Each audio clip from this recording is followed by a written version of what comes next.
Hello, everyone. Hi. And welcome to Spirit and Salt, episode 26. We are blessed by God with the presence of Neo at our physical table today. I can talk without moving my mouth. Absolutely. See that? He's talking and his mouth's not moving. We're going to jump in with a quick little recap. Previously on Spirit and Salt, you guys... Boy, how do I even summarize the absolute fucking goat rope that was last session? You guys had arrived at Vanguard's factory in search of the twins and Vanira Osteroth, and Bones and Marisco had attempted to sneak in and had been spotted by a security drone that took a photograph of them. And in the ensuing chaos, managed to kill a couple of security guards, obtain some security glyphs that they had that allow you to essentially get past these security constructs without them harming you or paying you really any mind. And with those in your possession, began sort of a frantic search through the factory to gather as much sort of intel as you could before you were spotted, as the alarm bells were ringing and alert had been raised around the factory compound. So, man, things went off the rails. There were safes being thrown out the window. There were the discovery that the factory was in the process of producing Marble's power suit, another duplicate of it. You guys recovered a bunch of Arcanotech and a bunch of documents and stuff, and then fled away from the factory. Cadence narrowly escaping, the last one out having gone the opposite direction, the rest of you to create a diversion, and in doing so being trapped in a wall of force by factory manager Haji Al-Zamani, but managing nonetheless to escape. And with all your precious recovered documents and treasures in tow, made your way back out to the wilderness where your camp was, discussed what to do, having found no hint of where the twins were, and having not had time to review the documents to see if they contained any hints of where Vanira was, essentially decided to follow the only really remaining concrete lead you have, which was to go to Whiskerbush, where this like ghost town, where is known to be the sort of headquarters and hideout of Los Cinco Espinados, this gang that you know to have been the ones immediately responsible for abducting the twins, even if you believe Vanguard to have been truly responsible behind the scenes. With that, having having catnapped the previous session, you didn't need to sleep through the night other than Cadence. And you guys decided to just travel overnight. Used a little bit of Mold Earth trickery to hide at least the beginnings of your travel, so it wouldn't be clear which way you went. And then rode off through the Toulouscan night, stopping only every once in a while to allow the horses a quick drink of water before pressing onward. While traveling, Bones, who has the ranger ability to read paper while riding a horse, Really broken class. began going through all of the documentation that you had found. Also, a major plot point skipped in the recap so far was that also in the factory, one of the things you recovered was a replica duplicate of Marble's power core, whose designs no one has ever seen, nor have they ever been written down anywhere. So unclear how they obtained the enough designs to at least produce some kind of replica. Now, you guys speculated perhaps Oniromancy to be involved, dream magic. And furthering those suspicions, as Bones began to look through the documents, he found paperwork indicating that Vanira Osteroth, the missing Oniromancer from the Symphony in Daybreak City, had in fact visited the factory, seemingly having met with Nick Eisenhower, who arrived at the factory on the same day, to perform a, quote, prototype test. And then the following day, 2 large shipments being made from the factory to the city of Anuvilar, the sort of seat of power of the Anuvilarian Church, 2 large crates, one containing a live specimen in stasis. Some speculation and theory crafting about what that might be. And then read through a couple of letters from Nick Eisenhower to Haji Al-Zamani, which seemingly indicated that the power suit that the factory was in the process of making, this exact replica of Marble's power armor, was designed by Sergei Leone, and seemingly under duress, being sort of like forced to do so somehow. With all of that intel in mind, you guys spent a little time pondering why here? Specifically, why would they be building this stuff here in the Toulouscan Badland, middle of nowhere?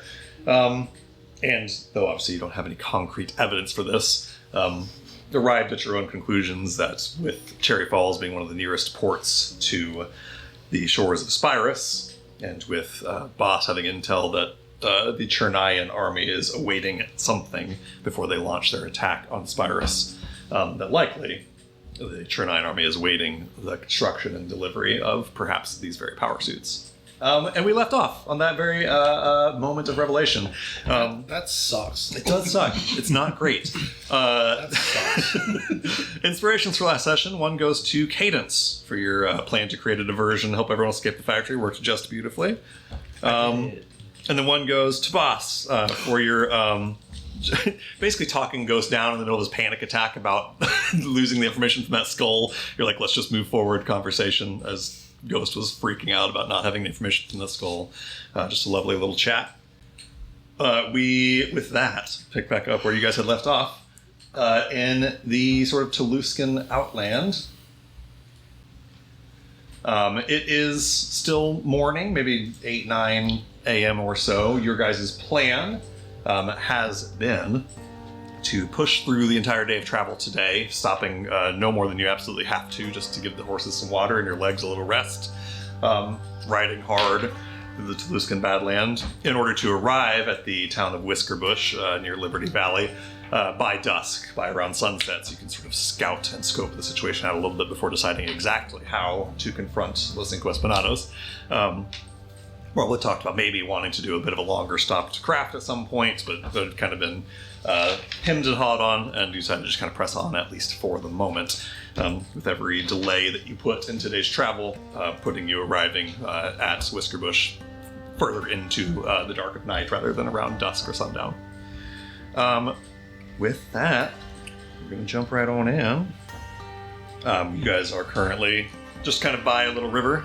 Your horses are finishing up drinking some water. I think Bones and Boss and a couple others have just finished a conversation about the production of these power suits and the potential involvement with Chernaya and Spyrus and such. So, if you guys are going to get on your horses and continue your travel as planned, what I will need for the day's travel is a survival check from somebody. Oh, yeah. I believe there's more than one of you with proficiency, so it can be done with an advantage by whoever does it. Does 21 work? Yes, 21 is good. It's not super, super difficult to travel. You are mostly traveling over flat badland. Really, the biggest challenge you encounter in the coming hours is that the day gets very, very hot. Honestly, the thing that your survival check is less... It's partly navigating, just making sure you're going the right direction. And it's partly wisely timing when to take a rest and stop and give the horses water and give yourselves water, because had you pushed yourselves too hard, you would end up with, potentially deleterious effects of, heat exhaustion and things like that. So you lead your party along the safest ways you can, finding shade where you can, finding water where you can, because the water is sparse here. So really that's the majority of your work, is finding shade and water on frequent points throughout this travel, which you do very well on a 21. And the day kind of crawls on. The sun rises higher in the sky as the hours pass by, beating down. I am constantly using my lens. Yeah, scanning the horizon. You can't quite see all the way to the horizon with your gym, but you can see well ahead. At several miles ahead of where you're going, in some detail to be able to spot little like patches of green where you might be able to find some groundwater and places to find drink. Other than the heat and the sort of natural difficulty of moving through this terrain, the day's travel is pretty much uneventful. You can move through it fairly quickly, kind of montage mode. This day's travel is pressing through the Toulouscan wilderness. Every once in a while, passing by, kind of looking through your lens, you can see distantly like water towers and little towns, nothing connected by trains. These are towns accessible only on horseback. If you wish to, you can stop in a little town if you want to. That's totally up to you. You can also avoid it. How many maps do you have prepared for little towns? I have no maps for little towns, but we can use our imagination. Stop at all of them. Yeah, stop at every town and ask every NPC's name. What's your name? Go ahead. How many of you are there? Tell me the history of this town. Tell me this town's history. What are your kids' names? Are they in school? What's the school's name? What are the 3 most interesting buildings in town? What's the name of the minerals this town was built on? Cadence, go ahead. Okay. While we're just writing throughout the day, I'll pull out my sending stone to Solomon at some point. Lovely. You know, I haven't slept in a second, so I like hold it up to my mouth and like put it down, just kind of like deliberating what to say. But then I'll activate it and I just say, I think she's watching me come. You'll hear from me when I find her. Hot. I give up. I lay down on the sand and I die. I tried so hard not to just bust out laughing. Appreciate that. Yeah, this message, you can feel the sort of magic of it sending slight warmth to the stone in your hand. After a few moments, the insides of your ears feel like they're kind of full of water with sort of a hissing sound as the message comes back. It says, interesting and troubling. Do keep me advised. Next time you can contact, how did you come to this conclusion? And your sending stone won't work again today, but he's kind of setting you up for another message. Yep. You send that message as sort of buzzards circle overhead, tumbleweeds across your path. But assuming the mode of your travel is just kind of sticking to wilderness, stopping for water when you can, and pressing through the day, it's all kind of uneventful for the most part. And by the time, maybe, dinner time or so arrives, 5 or 6 p.m., you can start to see the towering sort of buttes of Liberty Valley off in the distance where there are the occasional mesa and butte over the course of your whole travel today, but the closer you grow to Liberty Valley, there's more and more of it. The terrain kind of sinks a little bit, but the buttes stick up a little bit higher. And you can see that you're probably within about an hour or so of your destination. Carry the same survival check, it's not a problem for you to find it. And you press forward a little further to where through the end of your lens, stopping, unless you want to stop further away than 2 miles. I'll ask you that. I think the best thing for us to do right now is find a cave. Right. Alongside the butte. Yeah. Perfect. So stopping where you know yourself to be within maybe 4 or 5 miles of Whiskerbush, but not close enough yet to sort of scope in and view it up close through your lens. You guys find a little bit of, maybe not a full proper cave, but like kind of an overhang sort of rock formation where you can get some shade and some stealth hidden underneath. Yeah, let's find it on the south side or whatever, the opposite side of the butte. Yeah. So that we can traverse around the butte. That way our light won't be seen from there. Absolutely. Carrying 21, you can easily find a place to make camp that is both comfortable and safe and is also hidden from view from Whiskerbush. Cool. Not a problem at all. And there are no trains out here? No, you haven't seen a train track yet. Thank God. For real. I took a point of damage because I fell off my horse. I respect that. That is fair. He got a 2. Really respect Ghost saw Bones reading and was like, "Oh, I can read," and so he pulled out one of his books. He couldn't. Yeah.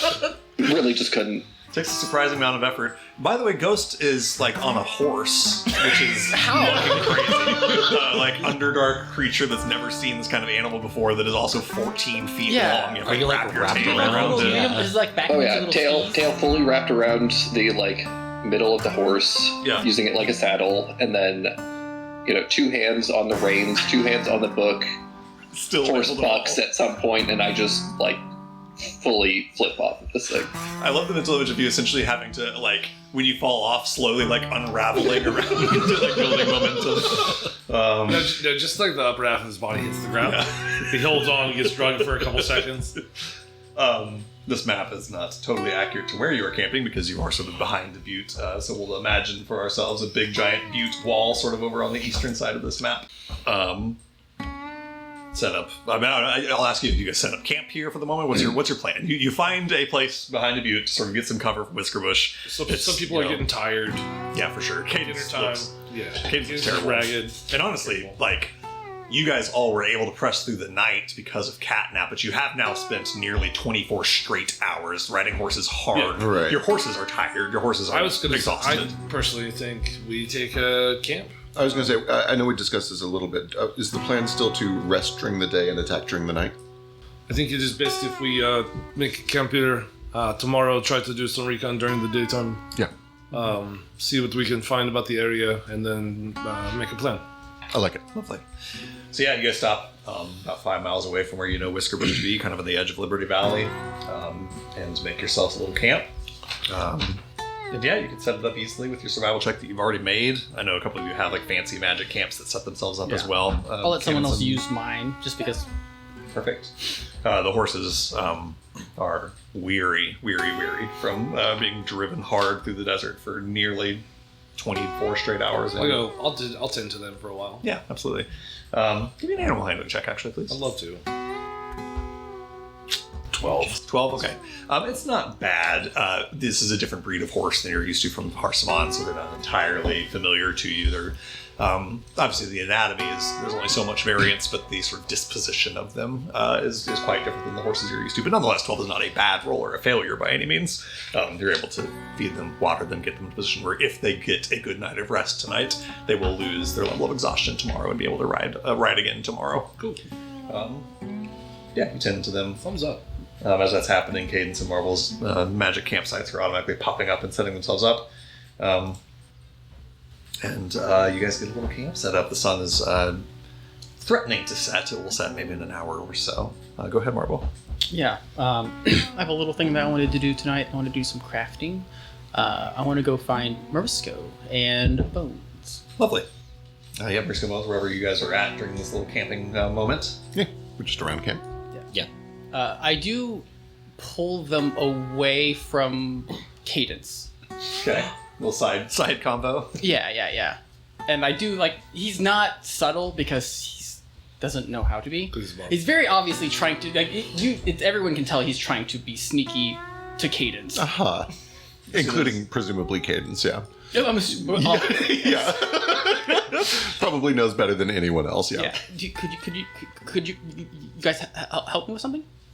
Sure, what do you have? I need to finish this, but I'm not very good at sympathy magic, and I was wondering if Mariska, you could help me. I don't know what I'd be doing, but I'll try. Yeah, I just need to weave some sympathy magic. Okay, we can do that. It's dinner time anyway. Yeah. Could you help me weave some affection into something? Affection? Mm-hmm. Sure, I can try. I'm not sure I've know how to specifically weave affection into something. He kind of shrugs, me either, but it's not that important. It's just for something for Cadence. Tell us what you are making. We can try to help.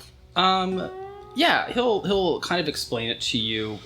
I kind of want to explain it in the campaign once I give it. Sure, I got you. Yeah, so we do a little cutaway, and presumably you told us the plan. Yeah, for sure. But he needs Marisko's help to weave some affection into a red thread. Yeah. Marisko, go ahead and roll me a just spellcasting check. Roll charisma. That's a 7. 7. Okay. Sympathy magic is what Marisko does. It is what you do every day with your magical cooking. It's not necessarily affection in the way that Marvel is talking about, but there is a kind of affection in cooking a meal for somebody. Right. And you have the unique ability, not unique, but a powerful ability to, when you cook a meal for somebody with love for them in your heart, it literally puts magic in it. So you figure, how much harder can this be than what Marvel's doing? He's trying to make an item and put magic in it with his sort of affection for Cadence instilled in it. The barrier you run into is at the end of the day, what Marble is still doing, the nuts and bolts of it, to be a little bit on the nose, is artificery. It is arcane magic. And he's asking you, I'm trying to think of the best analogy for this. It's like if Marble walked up to you and said that, I'm trying to write this cool calculus equation for Cadence, and I want you to make it sentimental for her because you're a sentimental guy, so come over and help me. And then you just sat there and did calculus, and you're like, I don't know how to help you with this. You want me to paint on it? You know what I mean? So there's just a major disconnect between the thing that you guys are doing, and on a 7 spellcasting check, I don't think that you can figure out how to help Marble with this. Since we're about to rest, can I throw my favorite on this? Yeah, totally. I'll allow it, sure. Makes it a 12. Okay, 12's appreciably better. That beats a new bar. As you're sort of watching Marble do this over the first 30 minutes or so, essentially just feeling completely out of your element, feeling like you don't know what you're supposed to be doing here. I think when you start watching Marble work on the original 7 that you rolled, there's an element of it all feeling just like foreign and strange to you, and not being able to find how what Marble is doing could possibly be sympathy. That's just sort of like rote, mechanical production of a magic thing, just with essentially manipulation of ether in a very sort of mechanical way. It's hard to view that as sympathy because it's just not what you do when you do magic. But I think after a little while of working with him and watching 20-30 minutes of it, you start to see that like maybe it isn't all that different from cooking a meal for somebody. You can't cook a meal for somebody with just love and affection. You do have to know how to cook. You do have to understand the chemistry of food a little bit, and you're able to see like what Marble is doing, though it is rote and mechanical, there is a place of affection that it is coming from. And I think with that favored by the gods, with that improving that to 12, you're able to sort of like tap that a little bit to sort of help Marble imbue a little extra magic into this. And effectively, I'm going to give you advantage on your crafting check with Marble assisting you. With Mauricio assisting you. And then Bones, I was going to have him help me with adding some like communication to this, which you'll see how that affects later on. But certainly. I'll go ahead and roll for it. Yeah, go give me a crafting check. See what you end up with. I roll high enough. Okay, so it's just a 25. It is not just a 25. It is, but it's not. I think 25 gets you to the highest bar, I think, is exactly what you need. 26 gives me the Oh, highest okay, bar. so you do miss it by just one, unfortunately. Yeah, so I can't finish it today. Okay, can't quite get it done in one day, unfortunately. With Does that roll. my comms tool stuff aid this in any way? You know what? I'll go ahead and roll me a comms tools check. I'll say that if you get at least a 18, I'll let that bump his by 1 up to a 26. And Wonderful. And this does not apply the lore bonus. correct.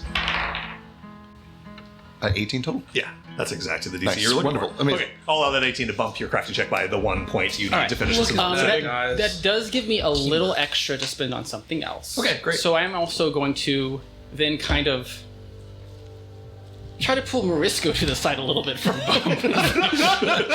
I see that this is going on, and I give you space, And then I like, hey, Morisco, could you help me make something for Bones?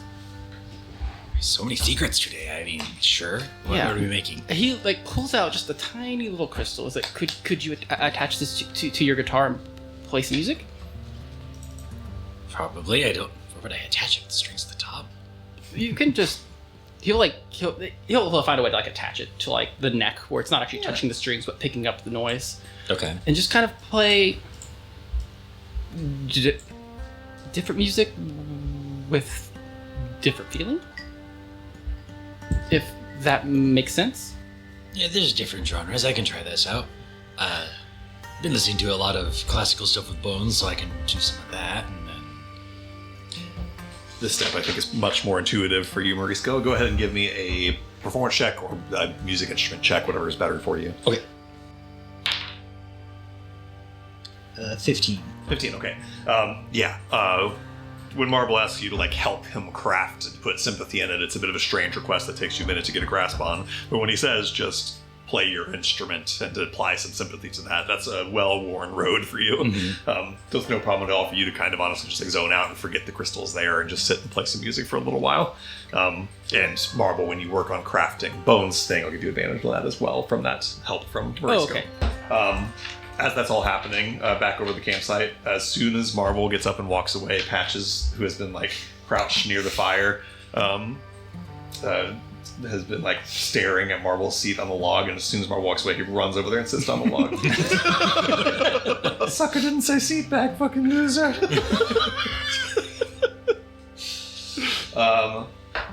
Plops down right between Ghost and Cadence. So we got Boss working on the horses, those three off crafting, Cadence, Ghost, and Patches. I guess not Patches, Cadence and Ghost. You guys up to anything at the moment? That's sort of settling into camp for the afternoon. I think I just pull out a book and start reading. Now that you're not You just bouncing. sort of wipe some dust off the page where it hit the ground when you fell off your horse earlier, but if your page is still saved. Is it still possible to see the town we're heading to? Are there lights? quite. Is there... It's about 5 miles away, and it's not dark enough now to where you would see lights. It's too far away even for Ghost, or not Ghost, for Boss to see through his sort of lens. Maybe if he got up on top of sort of the main. Do I know roughly where it is? Yeah, you have an approximate direction. Yeah. While everyone's busy with crafting or reading or whatever's going on, I'm just gonna sneak off and just go find like a little quiet area where I can see roughly where it is. Yeah. Not in like a I don't want to be found way, but in kind of like a they won't notice I'm gone until they notice I'm gone kind of way, if that makes sense. Okay, yeah, you just kind of wander off, and you could be mistaken for just going to get wood for the fire or something where no one really think anything of it. You kind of walk off to the east a little bit. You see the sort of towering mesas that surround Liberty Valley, this kind of a little Grand Canyon-esque place out to the east that you can just barely see off in the distance. That's it for now. I'm just heading off on my own for a second. You're a foreigner in a foreign land here, feeling hot and out of place and so tired. Eventually, over the next... Marvel's thing takes an hour, so over the course of that hour, the sun does truly like kind of reach down to the horizon to where Cadence, as you're looking up to the west, you can see the sun sort of starting to set, just, halfway below the horizon by the time you make it out to where you've gone. And go ahead. Is that Specs check for me? Yeah. Spec sees me. Okay. He'll follow. He doesn't not hidden, but he'll come and tug on your leg. Well, he saved my life, so I'll pull him up into my lap, I guess. Absolutely. He just in case climbs up into your lap and starts really meticulously studying the gauntlets that you used to dig yourself out from under that wall of force. Thinking about maybe getting himself a pair of those. He's already a good digger, but he could fit in one of them. He Let's put could one on him. easily. Could you imagine He how? just wants a tiny pair for himself. No, he needs that size. He'll be strong enough to hold him up. True. The sun slowly dips below the sort of western horizon. Over the next sort of 30 minutes, it grows dark. Someone, I presume, lights a fire so that you aren't plunged into darkness. Oh, should I do the poison resistance if we're going against the cactus people? Do they have poison? Are they needly? I don't know how that works. Are they in your book? I mean, I don't think demi-humans typically show up in the book because that's, Do I know if cactus folk normally have venom? Give me a nature check. It does. Is this Or medicine. Nature or medicine. It's a check to learn about humanoids? Yes, absolutely. Wonderful. Absolutely. I have no books that would help with this, unfortunately. 20. 20, okay.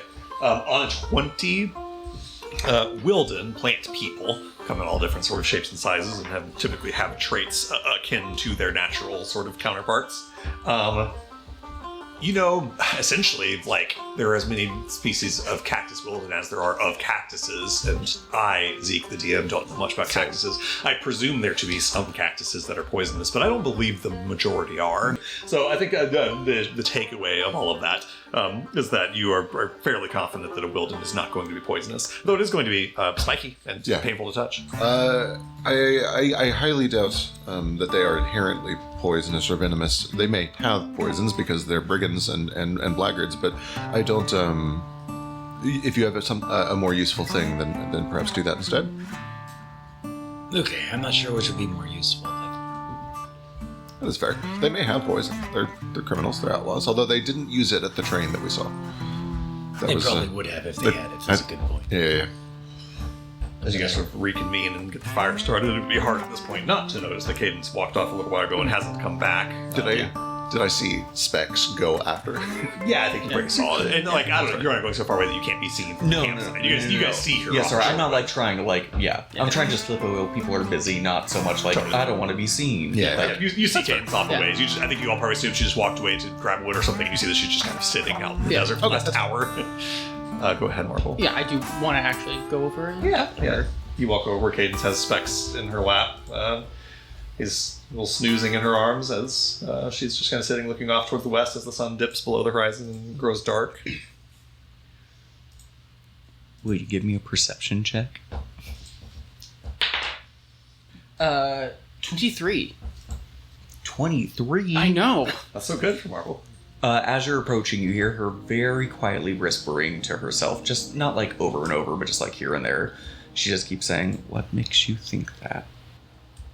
As you approach. And you can, with the 23, you can see she's got Specs in one hand and she's got a sending stone in the other. Am I interrupting?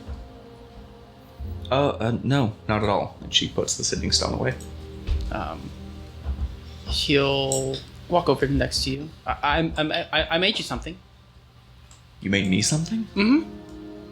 Oh, you didn't have to do that. You already made me this. And she pulls out her pistol with her help action item on it. Yeah, well, I wanted to. And he pulls out this, like, 3-foot long piece of just red string, like red thread. As he holds it in his hand, holds it in front of you, it kind of like drifts and sways in the air like it's weightless in water a little bit. I'm flattered. Here, he'll do this, and he holds out his pinky, just the pinky. Do this, I'll hold out my pinky. and he's like, okay, and he starts to wrap it around your pinky, a little tight, ties it off, about a foot of it onto your finger. You can kind of start to feel like your heartbeat in your finger, and then he holds up his pinky. He's like, no, now tie it to mine, the same. I'll do it. I'll tie it to your pinky.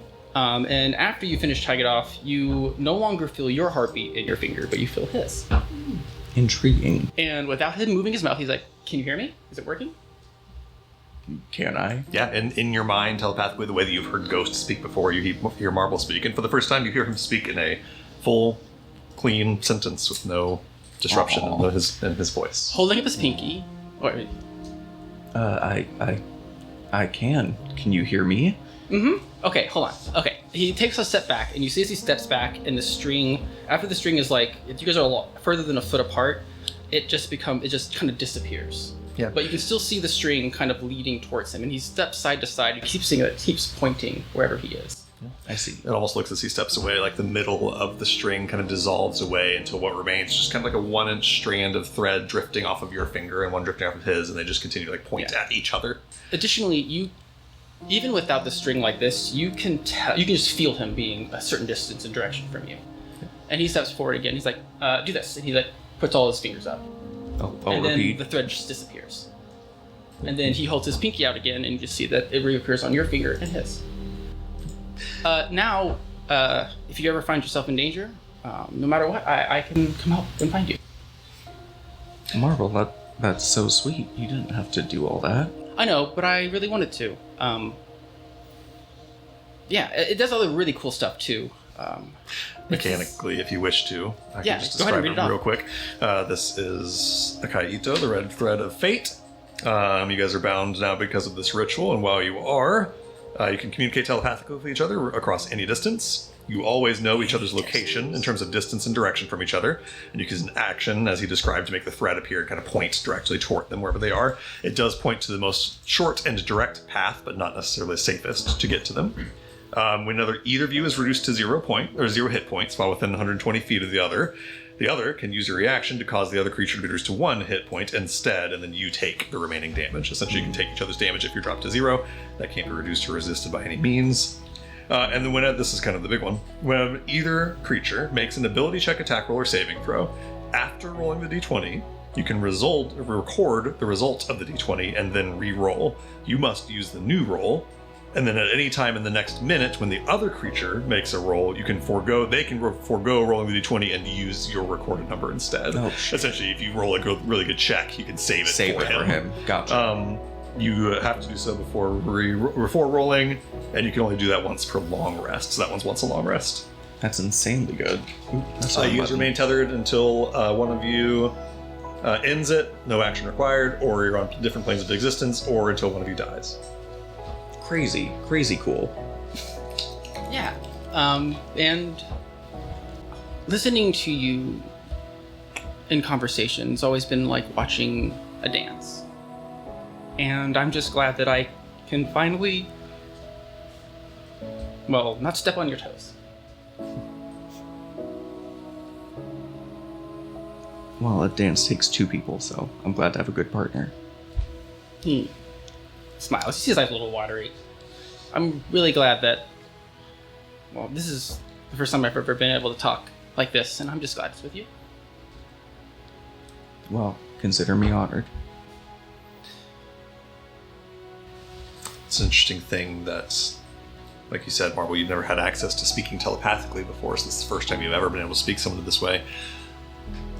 And it occurs to you in this moment, talking to Cadence about it, as sort of the emotions overwhelm you a little bit, that you still have never heard yourself speak this way. There is now one person in this world who has ever heard your voice unencumbered, and it is Cadence. You know what I think? Well, no one can hear us. I would love to. I think Mick thinks that you and me are gonna break. And I think that people like you and me, we don't break. I think you're right. I'm glad to not break with you. I'm glad to not break with you too. He then kind of can't resist. You see him like pause for a second, and then he leans in and gives you a kiss. Yeah, I get you back, obviously. Midway through this wonderful romantic kiss, Specs burps so loud. it's shocking to hear a burp as loud from such a little creature. At this point, Marvel realizes that Specs is here and gets extremely flustered, realizing that Ghost... Well, Ghost probably... I guess then he goes like, oh wait, Ghost can't even hear us. He just... While we're sitting together, I pull out the sending stone and I hold it in my hand and I kind of just like roll it around and look at it. And I look out where the town is. Can I ask you something? What is it? What can you tell me about Sadie? Or Sergey? Or Bones? Or... Ooh. Why do you want to know? Just what can you tell me? Sadie. What do I know about Sadie? Honestly, you never got that closely acquainted with her personal life. You guys' relationship kind of was rivals. deep. Yeah, you're kept sort of deeply in your rivalry. But I mean, like, the things that come to mind when you're asked about Sadie are twofold. One is like all the stuff about her racing. You could tell Cadence every single thing about Sapphire, Sadie Fairfax's car. Yeah. You know, you could walk through every bit of that, and you can tell everything about her like strategy as a racer and her philosophy as a car builder, and so on and so forth. And then beyond that, like, you figure that's probably not what Cadence is looking for. I guess you don't know. But you think about Sadie, the person, and just like relentlessly optimistic, always. I've described her before. It's been 25 sessions, but as someone who was like didn't have the car to be a winning racer, but had the skill to be one, and she was just always certain that this was going to be her day. She just every race, she's like, "This is the one." Never lost that, no matter how many races she didn't. Probably why we were very good rivals. Yep. Yeah. So just relentlessly optimistic, relentlessly positive, a great, an intellectual person, smart. Does that help? It does, I guess. And then Sergey, well, I know that he was, a scientist in the war, an artificer in the war. Made the suit, but couldn't power it. I think he has some regrets about, building war machines, to be perfectly honest. But he doesn't really like to talk about it. I guess Bones also is kind of similar. He doesn't really talk about stuff. That makes sense. I don't know, he's a really good guy. We've been friends for a while. I mean, it feels presumptuous to call him my best friend, but he's one of my closest friends, if not. No, he's your best friend. Yeah, I like to think so. And he is. I like him a lot. He's good people. I don't know is. if he always sees it, but he's good people. I hope he starts to see it more. Especially recently with the train thing. I think he's been, I don't know, spiraling, but definitely not being as positive as he usually is. Which, I mean, I'm not saying he's the most optimistic person, but... Life. Well, it comes for us all in its own ways eventually. He's a strong person. He'll bounce back. Yeah. I wish I could do more for him, but... I don't know. I kind of struggle with people, I think. And she passes the sending stone between her two hands. I've worked with Vanera for most of my life, and I know that she's the most powerful Oniromancer I can think of, that she was trusted by one of the top gangs in Daybreak to be the top Oniromancer in our, organization. I know that she's good at her job. I know that she doesn't always like going on missions alone. Like, she likes backup. I know that she doesn't always see the easiest escape route because she likes to make things harder than she should. And here I am in the middle of the desert, a continent away from where we both came from. And I feel like she's watching me chase after her. And I don't know why I feel that way. And it's striking to me that the more I think about it, I don't know her parents. I don't know where she came from. I don't know how she wound up with the symphony. I don't know how we wound up meeting. I know what she's good at. I know how she's dangerous. I don't know anything about her, though. Is that common in your group? Your gang? I didn't think so. I guess I don't think so. Like, I trust her. She's had her life in my hands, I've had mine in hers. I don't know. But you might have to kill her. Well, she shouldn't have put herself in that spot. If I've learned anything in the last few train rides, you always choose how we get into the spots we're in. Especially when it comes to Nick Eisenhower. I assume you plan to at least hear her out before anything. I'll for sure hear her out. If anything, she's made herself more valuable.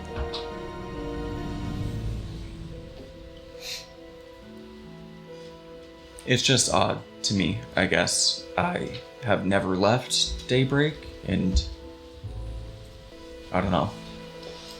There's a sharp clarity and perspective Yeah. that I am not used to. Kind of, well, I mean, it seems kind of scary. I mean, I know obviously gangs aren't, not scary, but They're not Just- that scary. I mean, the way you just described it, the moment you stop being useful or even potentially disloyal or anything, like, you can just get killed by the people you've trusted. No, that's where you're wrong. Oh. You can work with people, you can trust people 90%, you can trust people 99%. I don't really care. You take care of yourself at the end of the day. And at the end of the day, you and me, we don't break. He nods at that. With that, back over by the fireside, you guys see that Cadence and Marvel have had kind of a long conversation over. Well, just I guess you silently just sitting there. actually, you just see them sitting, having a telepathic conversation. Yeah. Obviously, you two are aware that they now have a telepathic Sure, bond. yeah, you guys helped craft that item, so you know how it works. Boss, Patches, Ghost, Mauricio, Bones, you guys are around the fire. I assume maybe Maurico's cooking dinner as he does. Anything you guys want to do? Conversation? I do. I would love to start talking to these guys now that those two are away. Yeah, go for it. We love to hear it. I'll ask.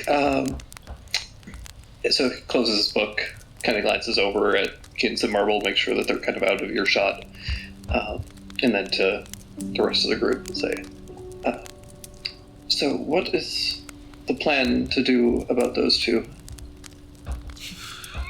What does this mean? Yeah, what do you mean those two? They're obviously a liability presently, I don't think given Cadence will let it be. Vanera's interest in them and her presumed ability to spy on them and as a result us. I understand what you're saying. There may be devices that we can get to protect us from that, but I don't know anything about aneromancy. I think that after we finish this, maybe our next priority should be finding her to stop that. I think that cutting off intel is very high priority. I have a device that can protect us from that. And Patches reaches in his coat and pulls out his Tommy gun. That is... I think that it would be very difficult to get close enough to her to use that. given that she probably will know that we are coming at any I'm not moment. talking about a veneer. After I opened his door for him. He looks over in the distance at Marvel and goes, I've been waiting for this day since No, we no, ruined no, my race." no. I understand. No, that is not an option. Separation if you must, but Yes, I feel like separation would be an easier option, but He sighs and puts his Tommy gun away. I mean, they go on their own tent anyway. the point is that if they know a thing about us, then Vanera also knows that thing about us. yes. This, And but that this, also means that she probably knows all about all of us and will be able to pry on any of us should she wish. Yeah, this is the danger of intel. It would be nice to get to her to stop it. I do think that should be our priority, but you may be right. It may be difficult or impossible to catch her. I wonder, the Nemo word that let us talk to each other telepathically, I wonder if I could cook it differently to somehow keep other people out. We could so there are two approaches to this. We can either cut off all of the information that she's getting and essentially have no access to our dreams, or we can do the inverse, where we flood our dreams with so much useless information that she cannot find anything of value. And in my experience, it is much easier to induce a vivid, meaningless dream than to stop having dreams. I don't know how to make hallucinogenics. Does anybody here? If anybody would have an angle to this, I believe it would be Morisco. Your idea of cooking the Nemo words, sort of modifying it to sort of prevent tampering in your mind instead of allowing you to do telepathic communication is an interesting one. I mean, they grant psionic powers, something like like a thought shield spell or something might be with it. It would take, in gameplay terms, a very, very good cook's utensils roll, but you could potentially use Nimawort to make a food that would protect your mind from being read, detect thoughts and neuromancy and that sort of thing. More generally, if you're just trying to make a food or a drug or whatever that induces insane hallucinatory dreams that don't have any bearing on your real life, I think that is probably a lower bar to just make some sort of food that gives you insane dreams. Especially if I cook with the weird candy that we have. Yeah, potentially so. We bought so much of that candy. Candied mushrooms? Yeah, dude, candy shroom dream. Candy Let's and go. mushroom. also, I'm proficient in nature checks, and I do believe that this type of terrain is where peyote grows. Yeah. True. I could probably find some of that pretty easily if I sniff it out. There are considerations that need to be done here. We need to make sure that this has no lingering effects on our ability to perform while we are awake. It needs to not affect our lucidity. Long-term use of a hallucinogenic can literally make you begin to doubt your own sanity and in some cases lose it. I do not know if I wish to take these drugs. The alternative is that every piece of intelligence that we know about each other is all known to Mick and our enemies. This neuromancy, how does this way make sense? She could step into the brain of Cadence, say. Mm-hmm. But if Cadence doesn't dream of me, then she gets nothing on me.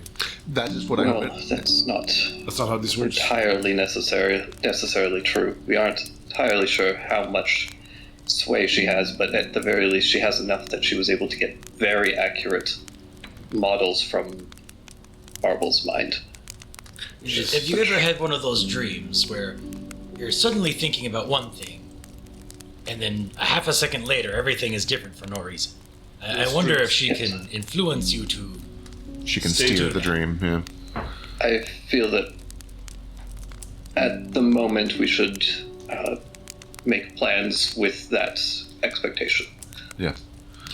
Patches will chime in. He just did a little criminal lore check, or mafia lore, and say, if we're just talking about dreams and drugs, Slumberjack is out there.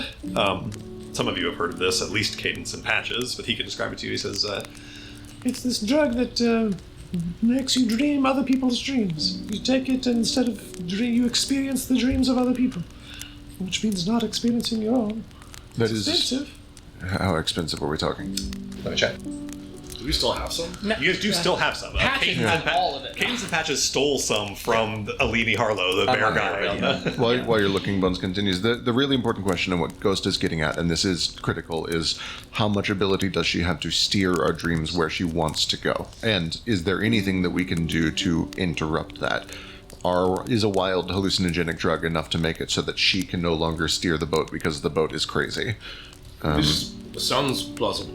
It sounds plausible, but I simply don't know how this magic works. We would need to talk to somebody who is good at oneiromancy to know if that would be enough to stop it.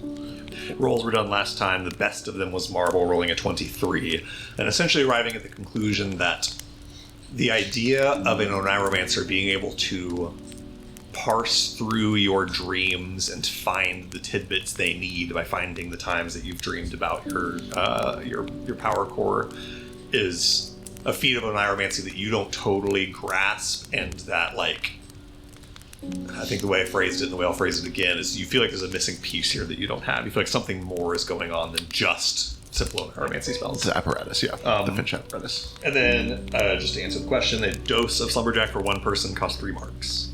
And I think you guys have, Cadence probably has that on our sheet somewhere, how many doses of Slumberjack you guys stole from I think Patches has it. Patches has it, okay. Yeah, I'll sorry. 3 marks a night for security is honestly not bad per person. The important thing is how are we going to acquire that much Slumberjack? What's it called? What's that? Slumberjack? Slumberjack, yeah. Let me check. For what it's worth, Cadence, this may be neither here nor there, but just because it is coming up, the drug deal that Vanera went to meet up to do on the night that she went missing was for a shipment of Slumberjack. Intriguing. Intriguing. So then you can dream. You can Dream other people's dreams. Do you think that perhaps she is not even a very good oneiromancer and she's just using a drug and a machine to do what a mage would normally No, have to I was do? with her. She sold it. Like, it's... One clarification, you weren't with her that night, Rooster Clayton was with her, but the drugs did end up in the Symphony's hands. Okay. After the deal was done, Rooster brought the shipment back, and everything was fine. You have all the Slumberjack you're expecting. It's just Vanera didn't come back, and Rooster was like, I don't know, she went off on her own, and then she never saw her again until you went looking for her. I know you are not here for this conversation. That's kind of deliberate. Do we know... Sorry, so from my understanding of this, was Vanera the one selling the Slumberjack? No. The Symphony was facilitating the trade of Slumberjack into the city, essentially. Okay, I got it. I wanted to make sure that she's not, like, creating a spy network by selling Slumberjack to the whole continent. No. Okay, got it. Yeah. No, basically, the situation was there was another... Well, to my knowledge. To your knowledge, right. Yeah, okay. Cadence, Slumberjack is a fairly new drug. It's not been around. new? It's not been around for decades. It's been around for years, not decades. Fuck. And you know that basically a big shipment had arrived in Daybreak City, the biggest that had ever showed up in the city, and the Symphony wanted to make sure this gets to us, not somebody else, and secured it. They're making a spy network. That sucks. That sucks a lot. And then let me also just say real quick, Patches doesn't have it on a sheet either, so Kate, just roll me 3d4. We love a surveillance state. We really do. What's that? Who knows, man? Who knows what it's like to live in a surveillance state? 8? Okay. You write down somewhere in your sheet that you have 8 doses of Slumberjack. That's what you stole from Alini Harlow. Is this an injectable, like, swap, like just an Patches will, like, shake his head. ingestible? Patches will shake his head and say, it's kind of like a pill. It's gross as hell. It's not the... I don't know where it comes from, how they make it. It's like a little... I don't know, a little lozenge. You swallow it down. It's a quick... he puts his thumb up a couple times. Quick come up and knock you on your ass right away. And how long does you stay asleep on these things? And it's a long night of sleep, I'll tell you that. Are there, 10, 12 hours. Oh, that is not good. You wake up I've groggy or I've not taken it, but people that I've seen take it seem pretty rough shape when they get up. highly addictive, I assume. He shrugs. Not my problem. We hope it's addictive. It sounds better if it is. It sure does. Jesus. Okay, well, maybe that is an extreme example. If we can cook something that simply gives us very animate dreams, that would be nice. So the alternative here, if we cannot actually shield our dreams, is it enough of a concern to you that I will not separate from Marble. He is my friend. But I understand if that is a risk that others are not willing to take. What are you thinking? I think I may have to part ways with you all then. At the very least, I know you all have your own business, and I hate to not be able to assist, but I really need to head to Anuvilar as quickly as possible. I mean, on the upside, I mean, we believe that she may be in Anuvilar. I believe that is where we are headed. Yes, but I would rather not get wrapped up in her business. Ah, yes. That's more my point. I understand. Well, you are with us at least for the next few days. I think we will not let you wander through the desert alone. We already know that you plan on heading there, so that information is compromised no matter what. Why do you not stay with us for at least long enough to see if we can come up with a way to shield our dreams and at least get you to safety and civilization, and then we decide from there? Just do not tell us anything else that is critical until we look into it. Of course. Do I know if Oneiromancy is divination or is it its own thing? Oneiromancy, it's so in gameplay terms, in world lore terms, Oneiromancy is kind of its own school of magic. Sure. In gameplay terms, I think most Oneiromancy spells are divination. The question I'm getting at is, would an amulet of proof work against Oneiromancy? I would say so, yeah. Okay. Yeah. Depending on the I think the specific item, I forget what it says, but if it prevents you from being targeted by divination magic, then yes. Yeah. Yes. Okay, then I will also throw that to Ghost. There's certainly we had obviously intelligence is an important part of warfare, and it was expensive. But the important people on the field wore these amulets that would shield them from divination, and I believe that would also work on dreams. We have made some money. We have not made a lot of money, but we could check to see what the prices for those are like. They're not illegal, they're just expensive. So that is another option we can look into. And also Marble can probably help make some. At this point, these conversations have happened about the same amount of time, so I will ask Marble and Cadence. You guys hear some conversations over the fire. You don't hear the details. You guys have kind of finished the conversation you had earlier. What do you guys wish to do? I would like to go back. I actually had this spell pulled up before I even walked over to Cadence. Okay. So Cadence, Marble gets up to go back to the fire. Are you joining, or are you kind of hanging out still? I'll hang out for like another minute or two, but then I'll turn around and then go back. Shortly after, you guys see Cadence and Marble kind of returning to the fire.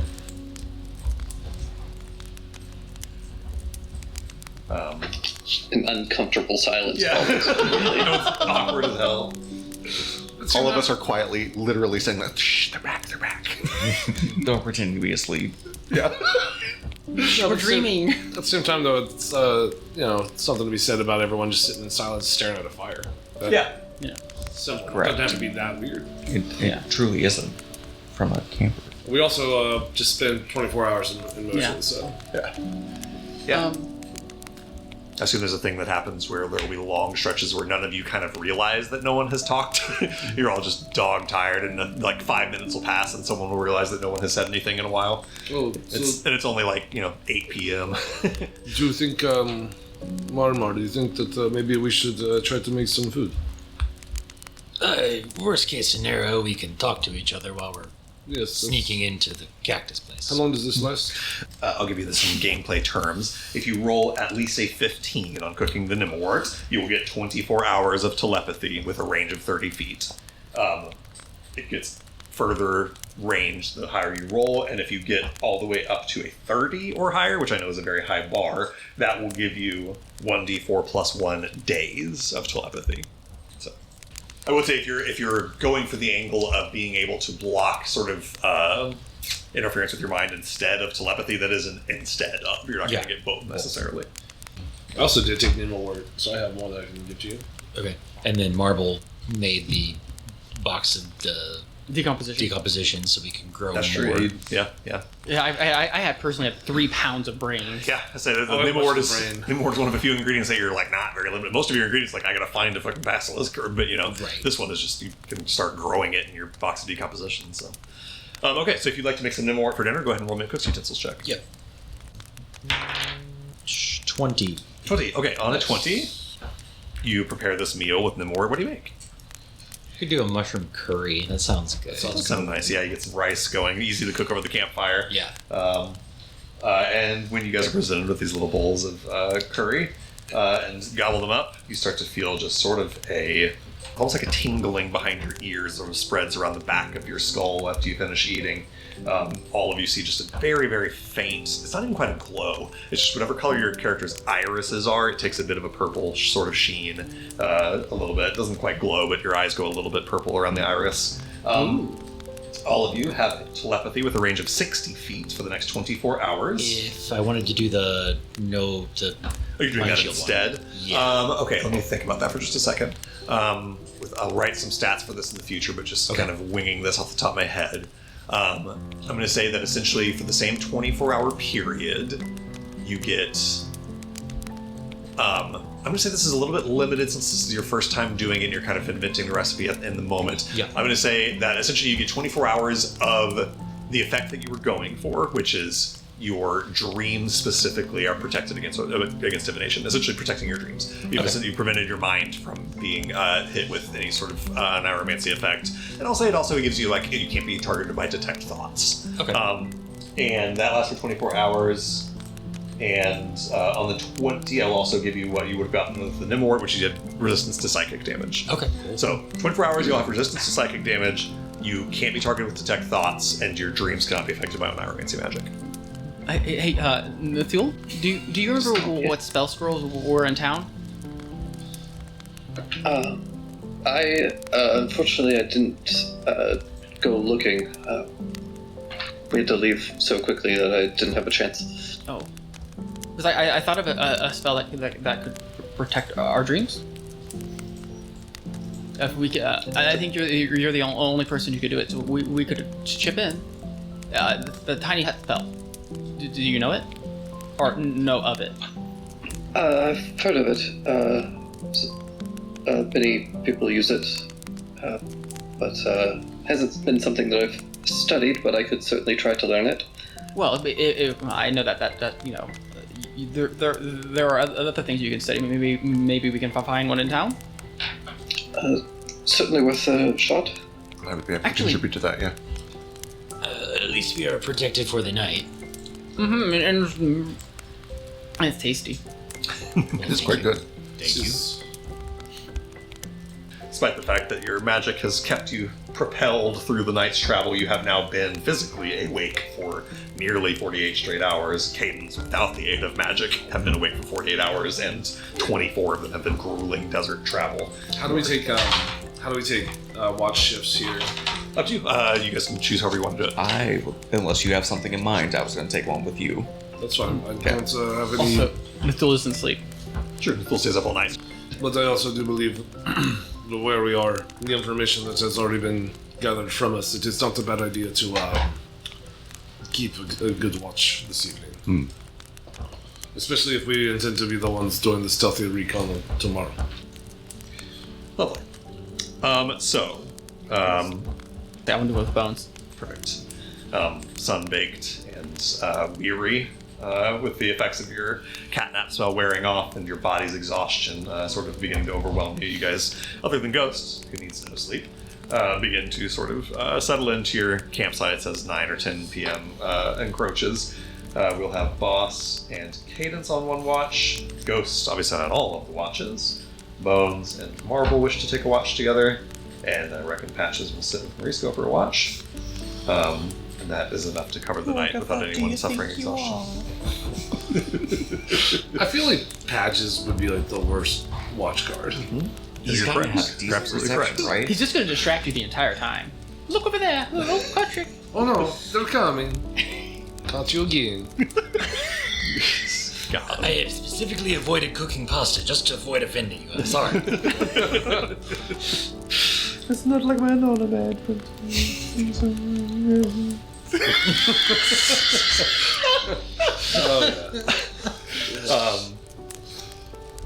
On the 21 survival check that was made to find a safe campsite outside of Whisker Bush, I'll tell you guys above the board. The night is uneventful. You guys can still continue your watches, making sure that it goes uneventfully. But spoil that ahead of time. Nothing happens overnight. Then we can move through you guys' watch scenes as you wish to. We'll start with Cadence and Boss. You guys have a watch while everyone else is sort of sleeping. This open sky reminds me of spiders. number of shooting stars here is quite high. And it reminds me of home. It brings me some peace. I look up and I see the shooting stars, and I don't know. It's kind of weird. It might not make any sense, but you really can't see any of this from daybreak, so I know it kind of makes me feel far from home. Well, this is the same for our cities as well. It's with that pollution of lights, but out in the countryside. Which Light pollution? These are the words, right? No, I've never heard that. That's crazy what you're saying.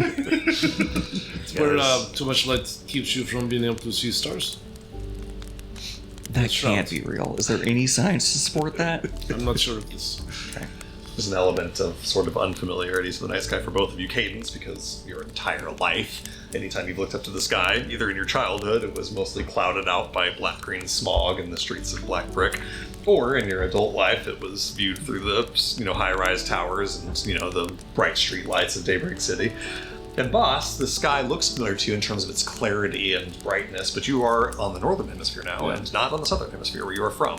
So, there's stars in different positions. So completely different stars. Yeah. It is an unfamiliar night sky to you in certain ways. There's like a familiarity and sort of the brightness and the color, but the constellations are different. That's fair. The stars sit different in the sky. Yeah, I like that, though. It is nice, though. I'm sitting here taking little pebbles and drawing the constellations on the ground around me. I know above the table we've been practicing magic with each other, on our short rest, so I pull out my notebook that I've been taking notes in, and I start to flip it open, and then I see that you looked up at the stars, now you're drawing constellations in the ground, and I close the notebook and I put it to my side, and I just look at you. Like I say, I know that you probably asked to do a watch together so that we could discuss the learnings. No. No? What is on your mind then? I wanted to tell you that you're this feels weird to say. You're free, you're good, you don't owe me anything. You and me were good. You've got a home to get back to, and I know what it's like to have to get back to home, so you get out of here. You don't owe me anything. I've got my lead. I can find her. Yes, but I don't know if this is option. I understand what you say and why you say it, but there are many things that I need to discuss with Pratikar, a trusted friend of mine. That's fine. You're an adult. Do whatever you want. I won't be the reason you're here. It's not just you as well. I have yet to fulfill my promise to you, and I will stand. No, that's what I'm saying. You don't owe me there is no promise to fulfill. You've done your job. You're good. I don't know if I see it the same way, but I do appreciate the sentiment of what you say. How could you not see it that way? I told you that I would stay with you till we found your friend. No. How could you not see it that way? We went to Cherry Falls. I found my lead. I know where she went. We went to the Mix Factory. We're on the way to the town where I presume she is, and I have a lead where she is if she's not. How could you not see it that way? I don't understand this angle. What are you trying to do? I'm just you confuse me. I'm confused as You're I told you I would help. I know you did, and you have helped. Yes, but down to the point that I said it, within my I word won't. means a lot to me. I mean this. I'm sorry, I'm coming across aggressive because Very much so. of who I am as a person. I won't be your distraction for not going home and helping your home survive. Do you understand? Yes, I understand this, but I personally have nothing to do with saving my people at this time, and I do not believe that they're in immediate danger. There's more information that I can gather here, in this place, than go sit idly there waiting for another attack. I believe that I have more chance of gathering pertinent information here, where the enemy is. And she smirks, and she looks at you. I know I liked you. I always try to consider what is best for my people. And to me, staying there at a castle is not it. Seems kind of pointless, doesn't it, in the end? It really does. I've enjoyed this time out here. I mean, there's been a little bit more violence than I care for. the last month of my life has been it's seen a lot of bloodshed. But I've enjoyed the friendship I've made with this group. And some of the things I've seen already in the last few weeks has been on parallel with some of the most beautiful things I've witnessed in my first 30 years. Plus, to be fair, one other reason I cannot go home yet is I still owe a debt to Bunch-Double. So I am here, and I will work with this team, this group, as much as I need to, and as long as I can, until my duty calls me back home. Okay then. But I appreciate your consideration. No, I have not helped you as much as I can. So I'm still here. Stop trying to push that away. I'm not pushing anything away. Bullshit. When you say bullshit, she picks up her little notebook off of the ground by her side and she throws it at you and she's like, "All right, teach me something." Okay. Now pay attention. Cutscene. Begin tutoring Cadence on magic. Meanwhile, Ghost, you're up all night. I don't know if you have time for this tonight, but I will remind you that you guys have a couple of items unidentified from the Vanguard factory. But what are your plans for the night, Ghost? Fine, I guess. I was really enjoying my book, but... Right. You still have plenty of time for your book if you identify and then get back to it. I'll leave that up to you. But if you do choose to identify some things, there are 3 items. There's a helm and a little glove and a rifle. I'll do the glove last because I have things for that. But okay, sweet. We'll start with the helm, since it's first alphabetically. You finish identifying it again. It is this sort of black, kind of simple, plain-looking kind of World War I helmet. Looks especially odd because there's no like nation's flag or insignia on it. It's just like a plain black helmet. It is a battering helm. Ghost, as you sort of finish identifying it, you can detect this sort of faint magical sort of push back on the top of it or near like the crown of the head. That sort of like resists your hand's pressure. While wearing it, you can't be moved against your will. Once per turn, when you make an unarmed strike, you can replace it with essentially a headbutt that does force damage, does 1d10 of force damage, and pushes enemies away from you. And if you charge 20 feet or more in a straight line directed towards the target, you have advantage, and it pushes them back 10 feet instead of 5. It's actually pretty cool. Does double damage to objects and structures, so you can straight up headbutt through a wall like the Kool-Aid Man. And if you headbutt someone and knock them back and they hit something, it does a little bit of bonk damage to them. So Did you say it was replace an action with, or is it whenever you make attack? an unarmed strike, you can replace that unarmed strike with one of these. In other words, if you take an attack action, you can do multiples of those, although it is once per turn. Okay, so you can only replace. If you get multi-attack, you can just do one. You replace one of your unarmed strikes with it, correct? So this could. I'll put it on Specs' head. Yeah, Specs, it fully covers him entirely. He starts headbutting. And he does still like start headbutting your shin with it. You're lucky he's not attuned, so you don't take any damage. But It's okay. He can't make attack rolls, so he perfect. can't replace any attack rolls. Yeah, he nonetheless sits there slamming this helmet into the into your shin and then into the sort of log next to it. So Which strong, shin? so brave. Why are you doing this? You've been so much nicer to Cadence than me recently. He looks Feeling really self-conscious. He looks really, really, really, really sorry, and climbs up and licks your cheek with his long, long, long weird lizard tongue. I'm gonna hold on to this for now if everyone's okay with that. Yeah. I'm not sure if I'm gonna tune to it, but I want to consider it. Kind of appropriately, you do that identification as Boss and Cadence are doing this walk. They're watching, kind of run over and hand it to him if you wish to. Probably not run. You do the rifle next. It is a black rifle that has a series of smooth red gemstones running down the barrel, kind of 3 on each side of the barrel. It is attunement. While holding it, you can use an item interaction to cause a blade of magical force to form along its barrel. As you're working on it, Ghost, you sort of activate its magic for a moment, and this sort of almost looks like a bayonet, sort of this parallel red blade sticks off the end of it. Kind of just looks like a little bit of red light, but it's almost corporeal and resists a bit when you move it through the air. While the blade persists, the weapon can no longer be used as a rifle, and is instead a martial melee weapon with the two-handed and finesse properties. If you're proficient with short swords or long swords, you're proficient with this weapon, and its damage die is a d8, and it does force damage. A target hit by an attack with this weapon takes an additional 1d6 radiant damage, whether it is in rifle mode or sword mode. So you can also see, like, when it's fired, it shoots a little bit of, like, red magic behind the bolt. I think maybe only no Bones. one wants that. I think only Nobody Bones really can wants even this, use actually. rifles, so I'll hand this to Bones. Yeah. Let me jump to the second watch group. We'll go to Bones and Marble. Boss Cadence, you guys eventually finish your sort of magic lesson and head off to sleep, and we'll jump to Bones and Marble. Yeah. She liked it. That's good news. I'm glad. Do you know anything about Okuko culture? Presumably, I may know a little bit. I'm quite good at history and cultures. I don't know. Maybe. Do you know what the...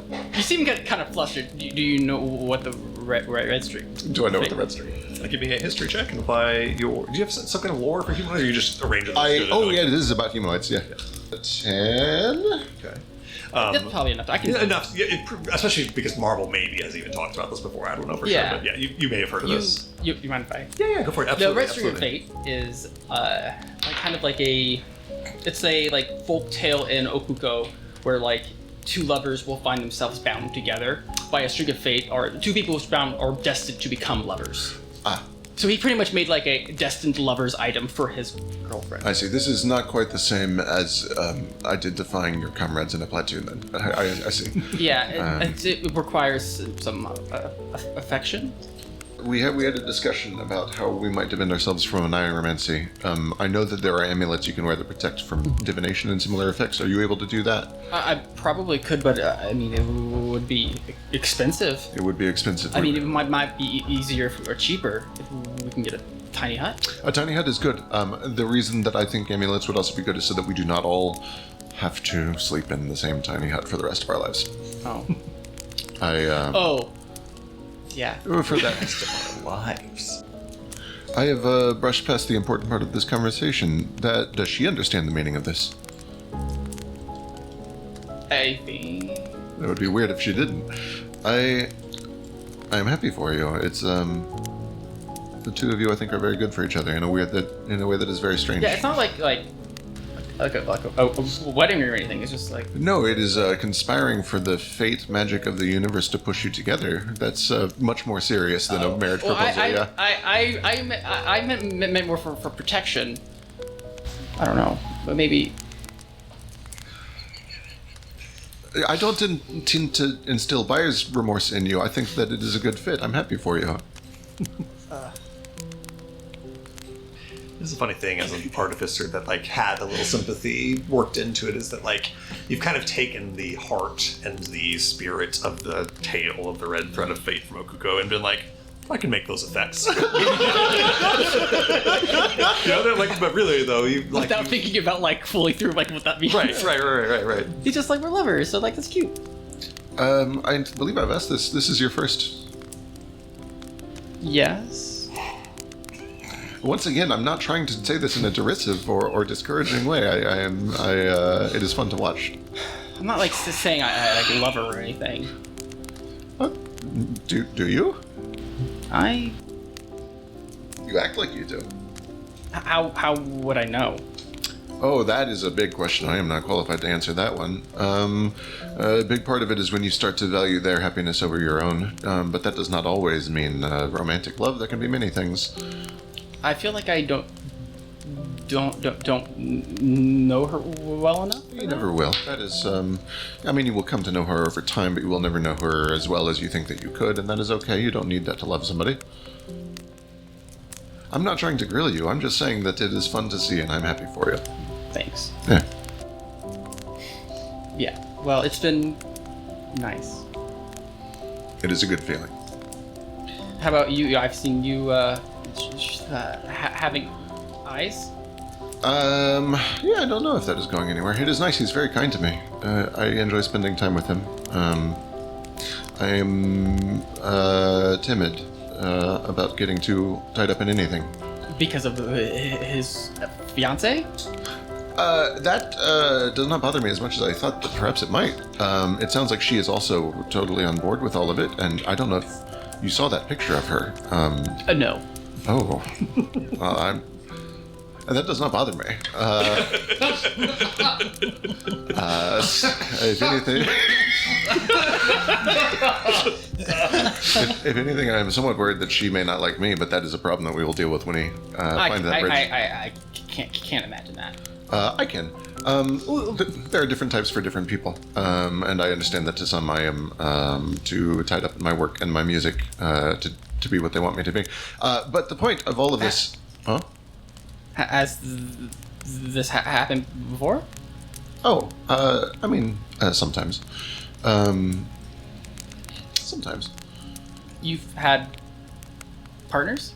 That is a difficult question. I have had very brief flings when I was out of the army, and I had a thing in the army that is perhaps the reason that I am timid about getting tied up in anything until I understand that my life is not in constant danger.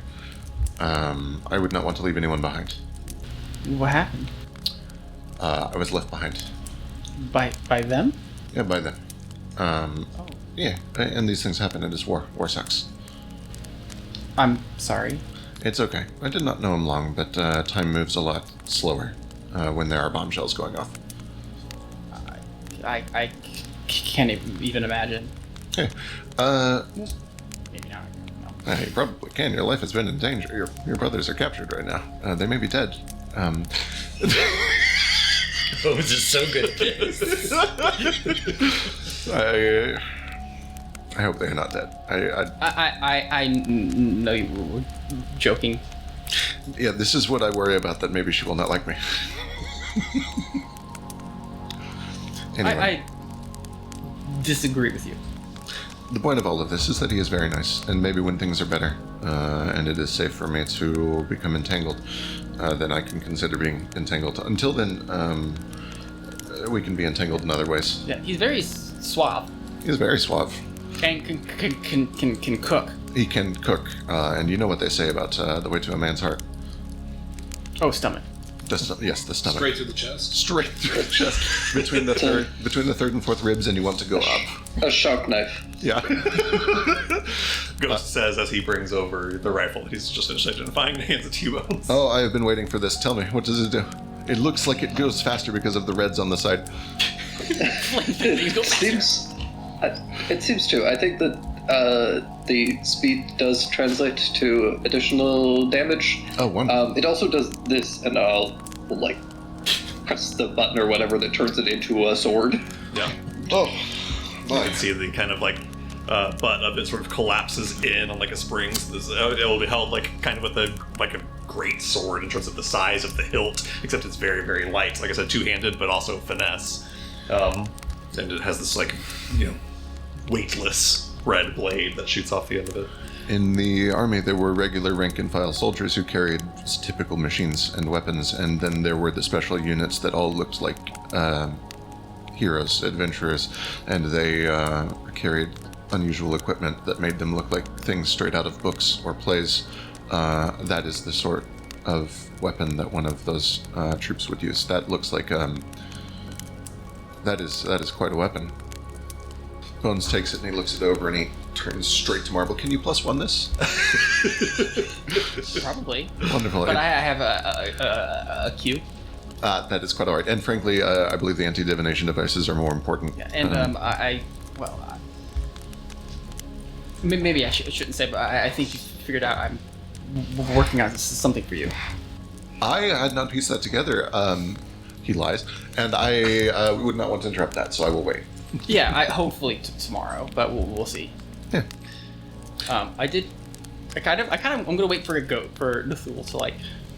Yeah, I see he'll make his way Scoot back a off little bit, after and then I don't want To to. leave. Yeah. Go on, So I scare away. can take a hint. I'll go continue to look at items. Sorry. Thank you, Nathul. This is very wonderful. Thank you for your work. There was something I wanted to talk Yeah, to you about. of course. I've noticed that every time you kill someone, you get darker. Yes, I think that is the human experience, yeah. Do you think maybe you should stop? Yeah, of course. Yeah, of course I should stop killing people.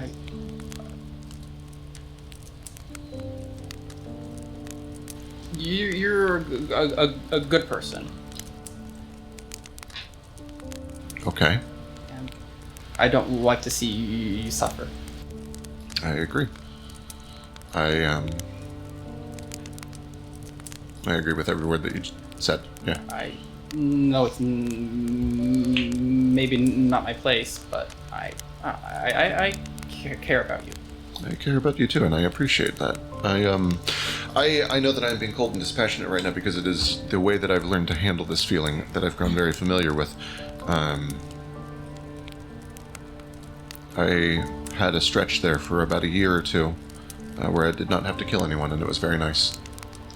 I'd like to go back to that as quickly as I can. Maybe I could make something? Yes. Yes. Ammunition or a weapon that incapacitates without losing effectiveness. Yeah. Yeah, that should be. I have gunsmith. I also have the I may not even need your help for this. I have proficiency I have in gunsmiths. Yeah. Oh, if you have expertise, then I will help you. I have expertise in all tools. Amazing. Marvel, would be, just in gameplay terms, as an artificer, would be trivially easy for you to modify a weapon to essentially always do non-lethal damage. That's something that I allow you guys to do for free. So making a magic weapon that can do it automatically is easy. If it is trivially easily, you have a long queue. I could. Well, I will take your help. Do I know how long that would take? Could I do that tonight? Yes, you can accomplish that crafting for the cost of 10 marks in one crafting session, which, because you are not an artificer, even with help, that crafting session would take you 4 hours. Sick. Yeah. I'll do half of it on watch and I'll finish it in the morning. I'll help by drawing up schematics. Perfect. Yeah, just for the sake of it, go and make a gunsmith I check. fucking kill it. 29. Okay, on a 29, if you want to, you'd have to spend another 10 marks because you put it on, both of your guns or whatever. That's totally up to you. If you would like. You can get done 2 things at once on that with that good roll, I guess is what Yeah. the same amount of time. Just steal Cadence's gun. Don't tell her. I could either do that or I could put it on the next grenade that I make. Non-lethal grenade. Yeah. Alternatively, you could, instead of doing more things, you could just do it in half the time. So you could do 2 hours of crafting and finish the rifle. But you have time, and you have time I to spare. think I have a pistol. I'll throw it on the pistol. The pistol. Vendetta. Yeah. Lovely.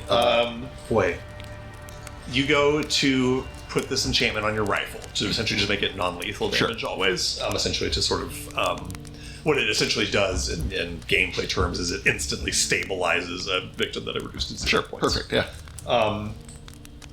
You go to put the same enchantment on this pistol. The whole time you're working on it, as it sits in your hand, is ice cold in your hand, and you hear a list of names being repeated over and over and over. Your own name included in it, as well as those of Victor Adamante, and 3 others. And I can't think of a better way to put this than to just put it the way it is. The pistol rejects this enchantment. Understood. I think that I don't fight it. It is not Bones' nature to fight the nature of a thing. And when it realizes that this gun wants to kill, he does not force it onto it. It is a bizarre thing in this moment of realization to, go through that thought process of this gun wanting something. Yeah. But you arrive at that conclusion easily on 29. Yeah. This gun is... What you're working with is not the simple effects of some artificer putting some enchantment on a gun. There's a spirit in this gun. Yeah. In this gun. Yeah. Okay.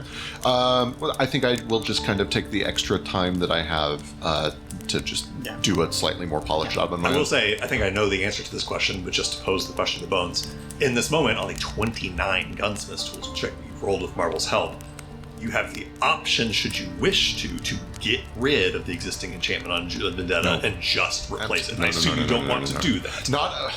That's a common. I'm asking because there's a character moment where you have a gun that can do only one thing, which is to kill. And it's made for that purpose, and you have the choice in this moment to release that gun from that existence. That is entirely based on the answer to a question that I don't think I'm smart enough to understand, even on a 29.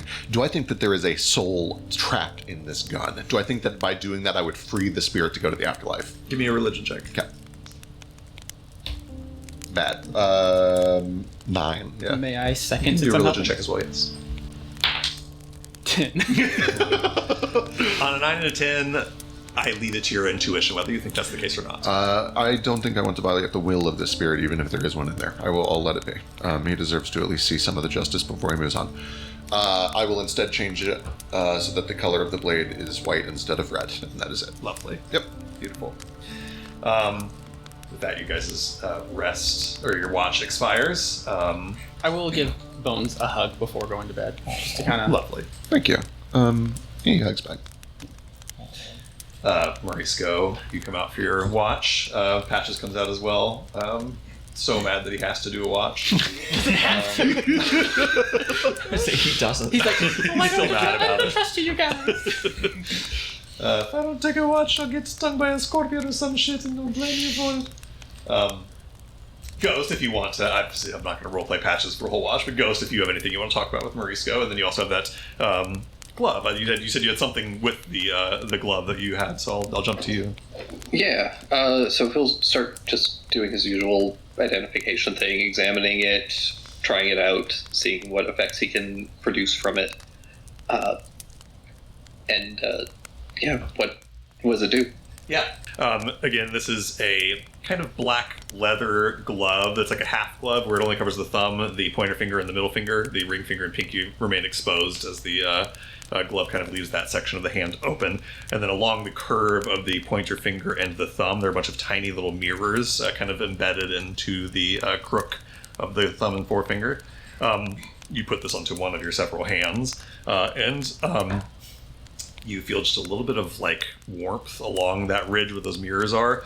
And when you activate it, there's just a thin, it's honestly not unlike the blade on the rifle. There's a thin sort of blade of mirror-like force, much thinner than the one that came off of the rifle. It's almost like needle thin, maybe a little thicker than that, like rapier thin, that extends out of it, again, just reflecting everything around it. While wearing it, you can use an item interaction to cause this thin blade of mirror-like force to emerge from the glove. The blade functions as a rapier, except that it deals radiant damage instead of piercing, and your attacks with it have a reach of 10 feet. Bones, or Ghost, as you see, like thrust your hand forward with it, it like jabs out, shooting a full like 10 feet away from you in this long line. Specs has to duck real quick. When you hit a creature with an attack using this magic weapon, the target becomes magically marked for 1 minute. The spot on the log that you end up hitting with it just kind of glows and turns like mirror-like. It's kind of as reflective. The target becomes magically marked for 1 minute, becoming slightly reflective. Once per turn, when you make an attack with the weapon, regardless of the attack roll, you cause shards of magical mirror light to shoot out from the blade and deal 1d4 plus 1 radiant damage to every creature within 60 feet that has been marked. In other words, if you attack a bunch of creatures, all of them get damaged every time you attack. That's really cool. That's cool. Yeah, it's a pretty sweet item. Yeah. Mechanically, it's a rapier. I don't know who has proficiency in rapiers, but it is there. I think, Mauricio. Probably Marisco. Ghost will hold onto it for a little bit and just kind of start playing around with the mirrors, kind of holding them up to his lantern and watching as he like kind of manipulates the light with the mirrors. Yeah, it's a strange. I think the flickering of firelight is kind of strange. Hallowhive doesn't do a ton of fire. It's kind of a bad idea to burn the precious wood of the verdant path. And light is plentiful and warmth is plentiful, so there's never much need for fire. And honestly, even in your time on the surface, this maybe is the first time you've sat by a campfire. Maybe you guys had one in the Underdark at one point, but we had campfires for sure. Yeah, you're in a. My point is, you're in a unique sort of lighting now, where you're sitting like under a bright night sky of stars and the galaxy, and also nearby is the crackling of a firelight. There's a weird play of light, both distant and near, in the mirrors as you examine them. Yeah, he just kind of like contemplates for a little bit, and some thoughts start to kind of like turn in his head. But he'll eventually go and pass the glove up to Marisco and say, I believe this may be good for either you or possibly Cadence. What is it? Is it a glove? No, well, sort of. And he'll activate the blade. Sure. Oh, okay. That is careful, pretty... it's sharp and much longer than it looks.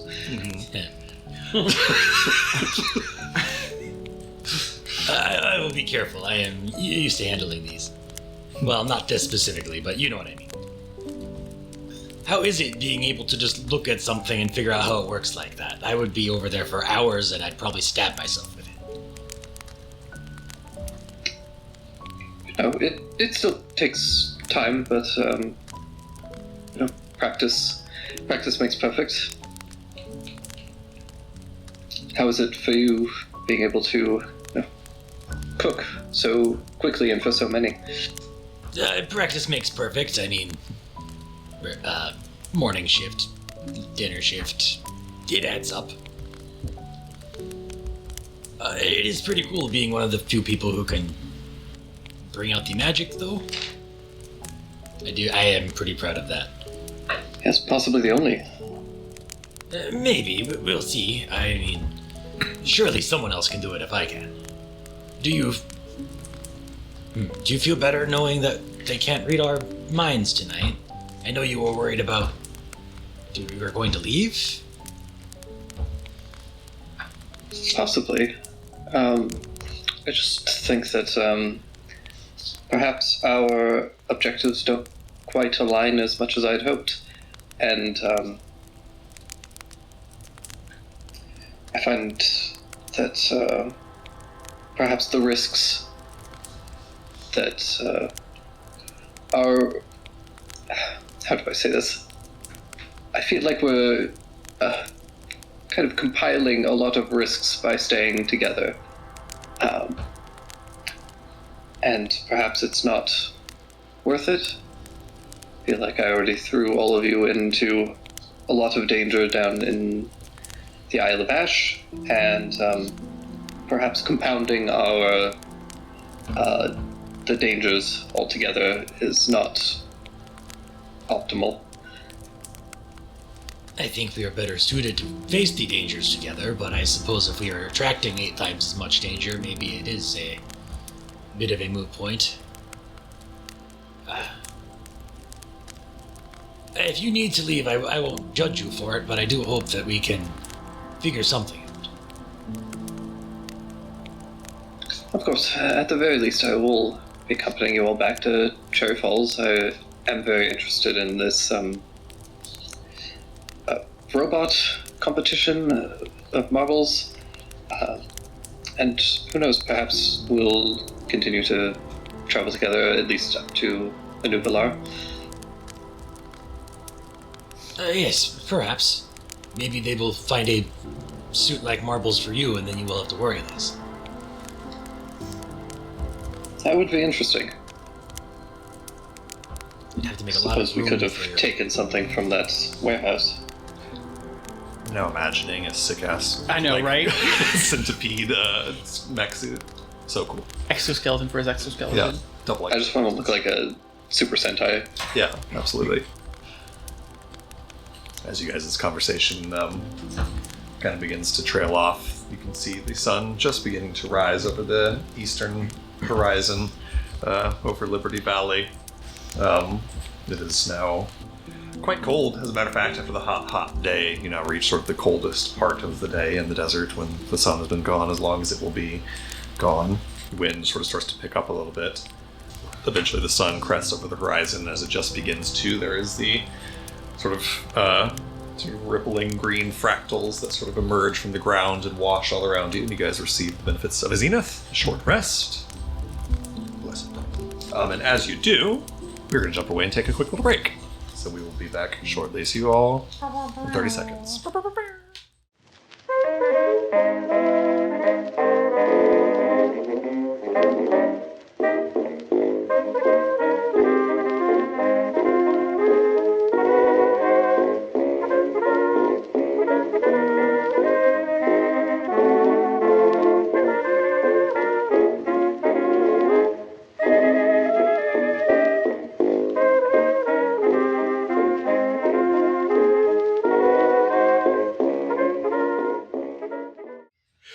And welcome back, everybody.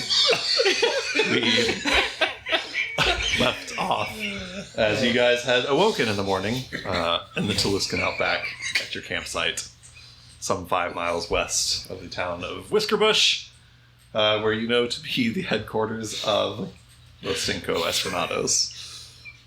As the sort of fractal green of the zenith sort of fades away, the sun rises over the horizon, casting long shadows over your campsite.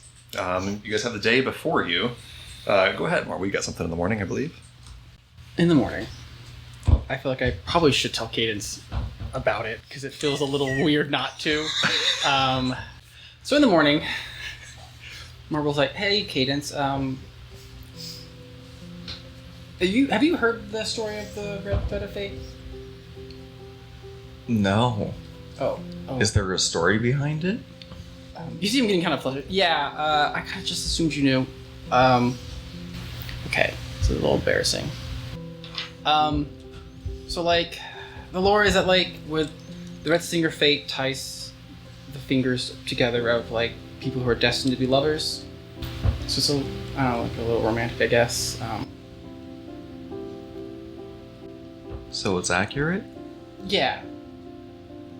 Oh no, Bones was like, does she know? And I was like, oh, and I really didn't think about it. I don't know.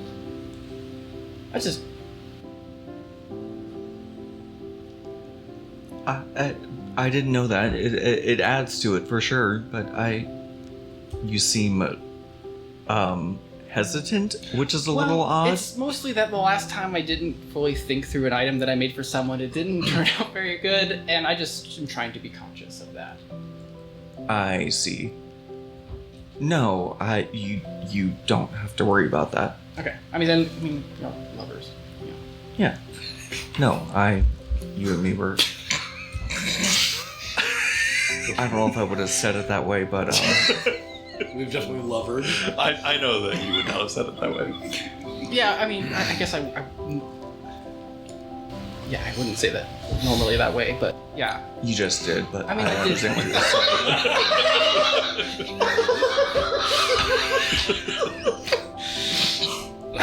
Well, good morning. Good morning. I'm gonna go craft something.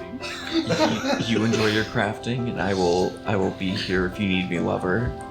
Oh, Cadence is such a shit.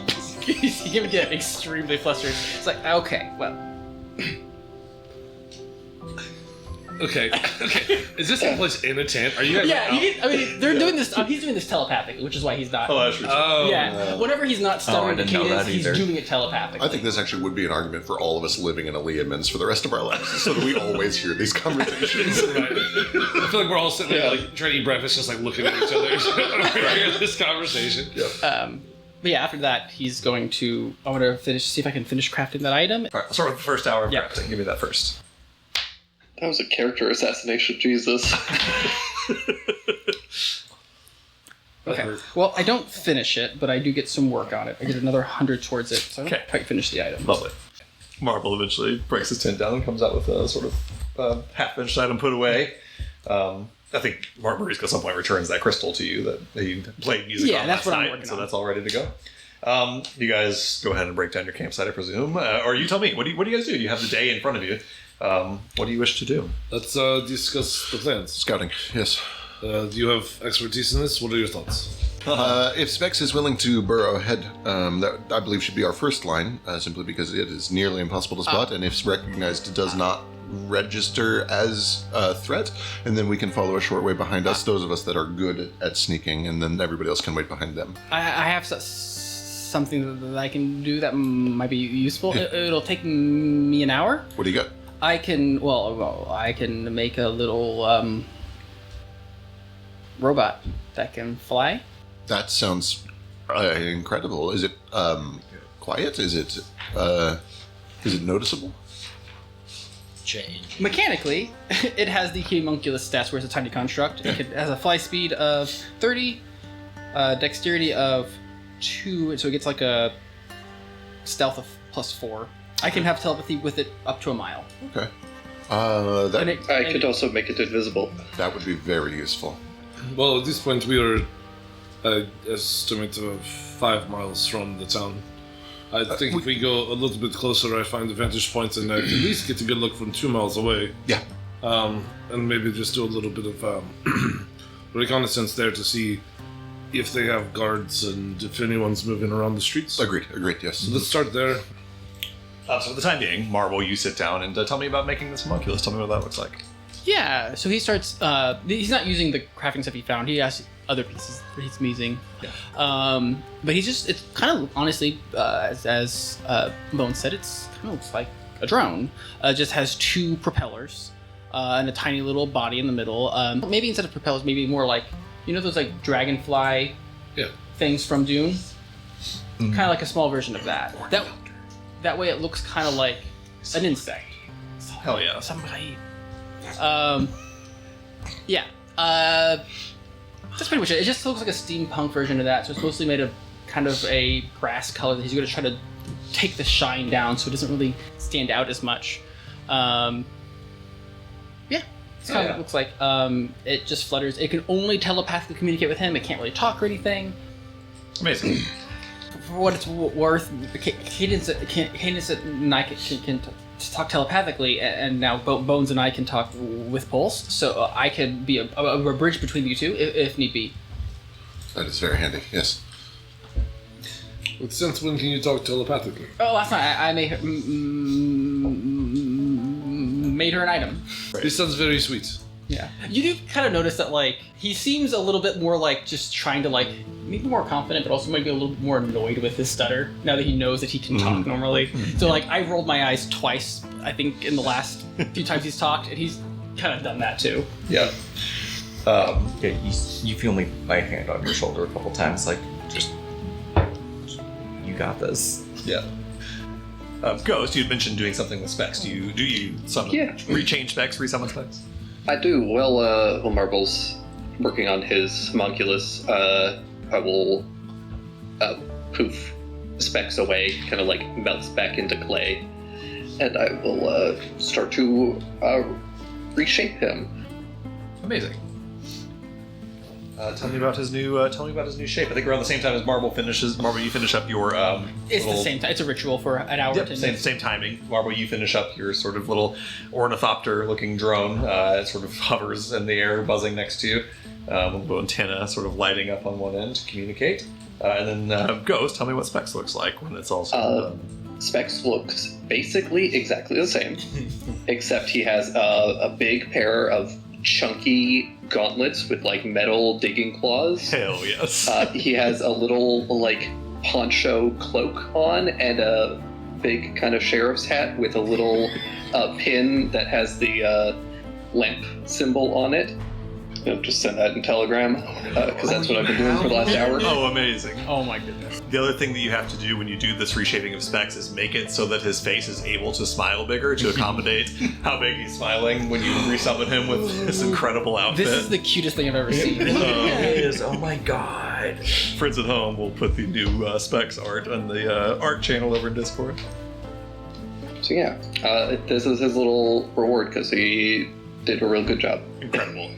He does a couple little like happy spins, checks himself out. He like runs over to Marisco, who has the like tiny mirrors on his glove, and like looks at himself in those little mirrors. So happy. Incredible. I would have just bought him these clothes, but then anytime I poop him, they just fall on the ground. So True, you made them a part of him. yeah, they have to be a physical part of his body.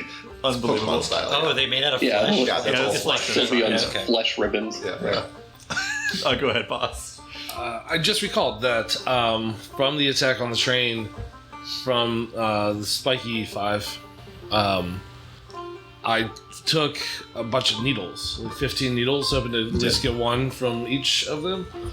Does anybody have something we could do with that? Not yet.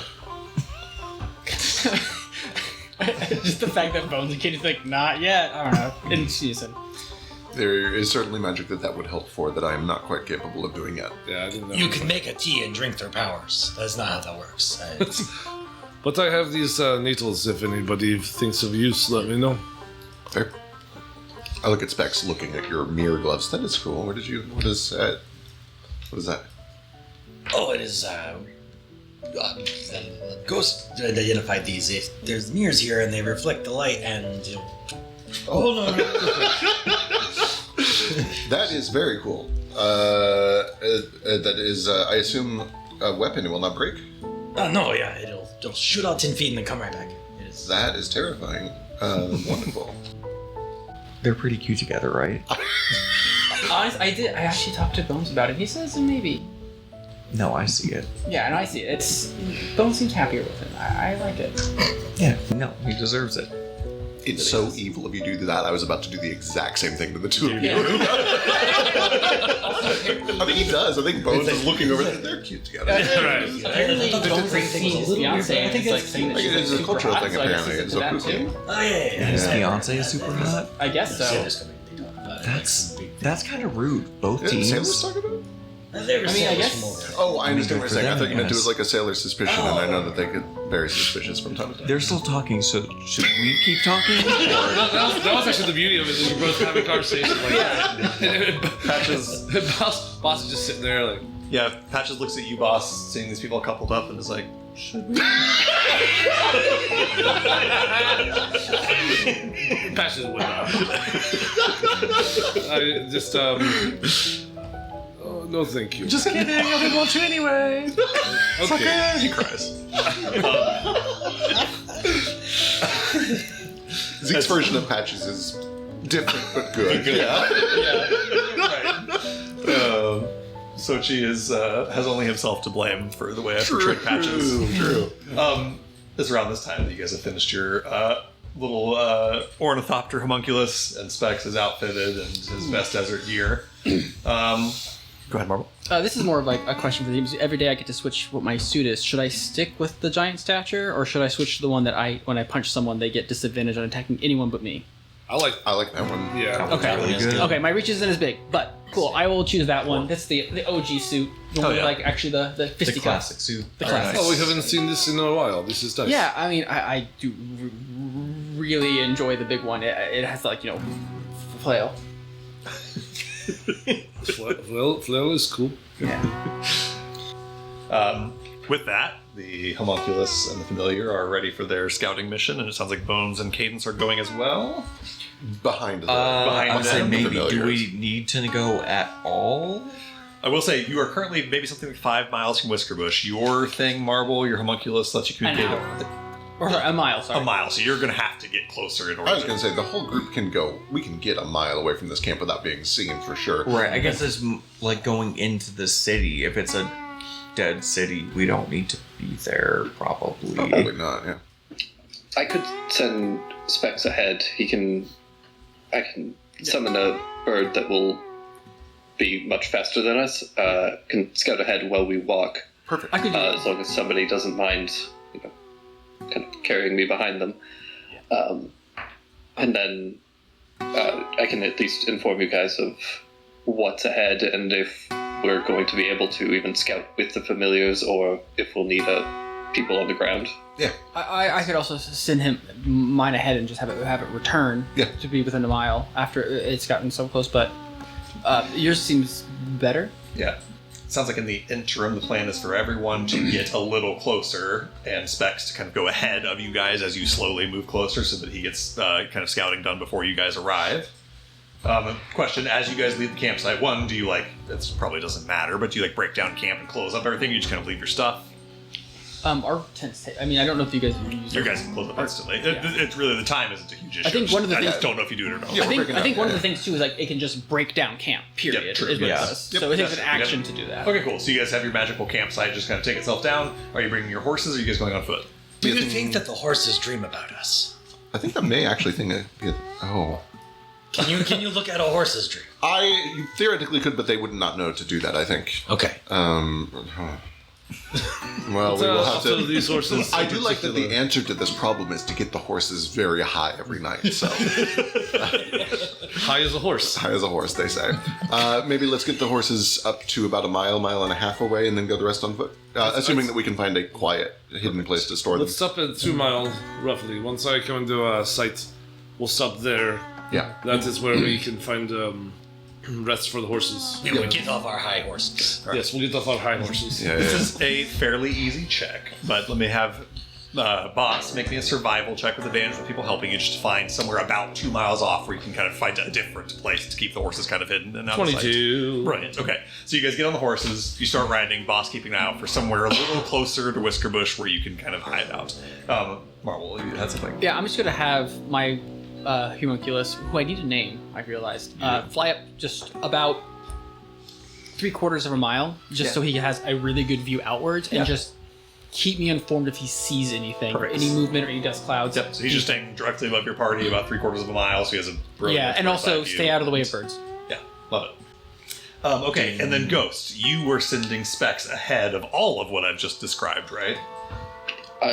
Yeah, like once we start leaving, I'll send specs off. Could mine carry specs? I don't think so, because I assume that your homunculus is also tiny, right? It's tiny. Same size class, Yeah. so no. So instead, I will summon my illusory butterfly, which I think actually it's going to be a large dragonfly, and specs will ride on it. Love that. And they'll go up ahead. Okay. It breaks my dragonfly's heart. Perfect. We'll choose the butterflies for now, but we know in our hearts that it is a sweet illusory dragonfly. And as you guys sort of find a place a little closer for vantage points, Specs flies ahead. As Specs, riding on this spectral dragonfly, gets a little closer, he can see Whiskerbush sort of approaching, nestled in the foothills of Liberty Valley Canyon. It is a little mining town. From a distance, eerily empty little ghost town. There is very little sign of life or activity here. What do they do? Do they like go into the city? Do they give me a perception check from the distance before you even do anything else, actually. Okay, on a 12, Specs kind of scanning the city kind of from a distance, sees basically what appear to be a bunch of like dilapidated, old, run-down buildings. But at the center of the town is a saloon. It's this building right here that I'm pinging. And that is the only place in the town that Specs sees light. He sees that there are a couple lanterns lit inside of there, just a little bit of light coming from inside of the windows of that building. But otherwise, everything looks empty and still on a 12. In that case, I think he would probably head towards the light. Okay. And start looking for signs of, like, tracks. Especially looking for that big dog whatever thing that they had with them. Makes sense. Any signs of where that would be, and yeah. Perfect. I'm assuming Specs at this point goes on foot to remain less seen than if he was riding on a larger creature? Or is he still riding on the creature? You tell me. I think he'll do a big sweep of the city from the air just to do a thorough check, and then once he has a couple of like landmarks of interest, he'll go and burrow and search that way. Perfect. If he does one quick little sweep of the town, again, kind of flying over it and getting a little bit of a closer look, the place is a complete ghost town. There are abandoned homes and businesses with dust accumulating on their stoops, doors swinging open and closed on their creaking hinges in the hot wind, roofs tattered from years of unmitigated abuse by the elements. The exception being the saloon. It seems to be slightly better maintained. It has sort of patches on the roof, and it has been sort of maintained a little bit more recently and a little bit better. He sees a few like other noteworthy things. There's like a little mining outpost where you can see that there are sort of mine shafts that go down into what would have once been ether salt mines.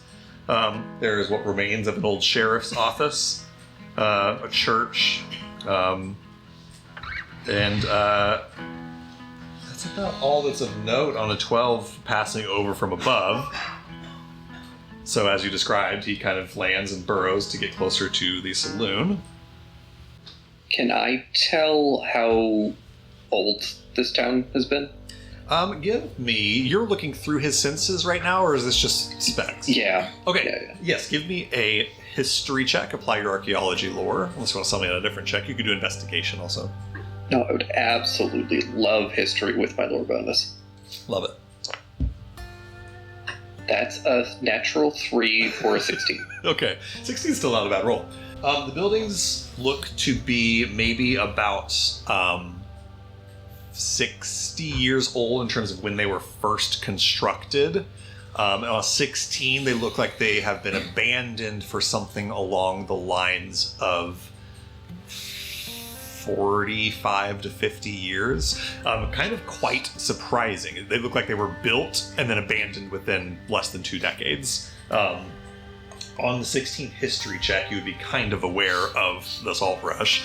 Essentially, in about the 1840s-ish, there was a massive boom of demand for ether salt. And as a result of that, with ether salt being plentiful here in Toluca, there was a massive explosion of mining towns like this, purpose-built for the mining of ether salt.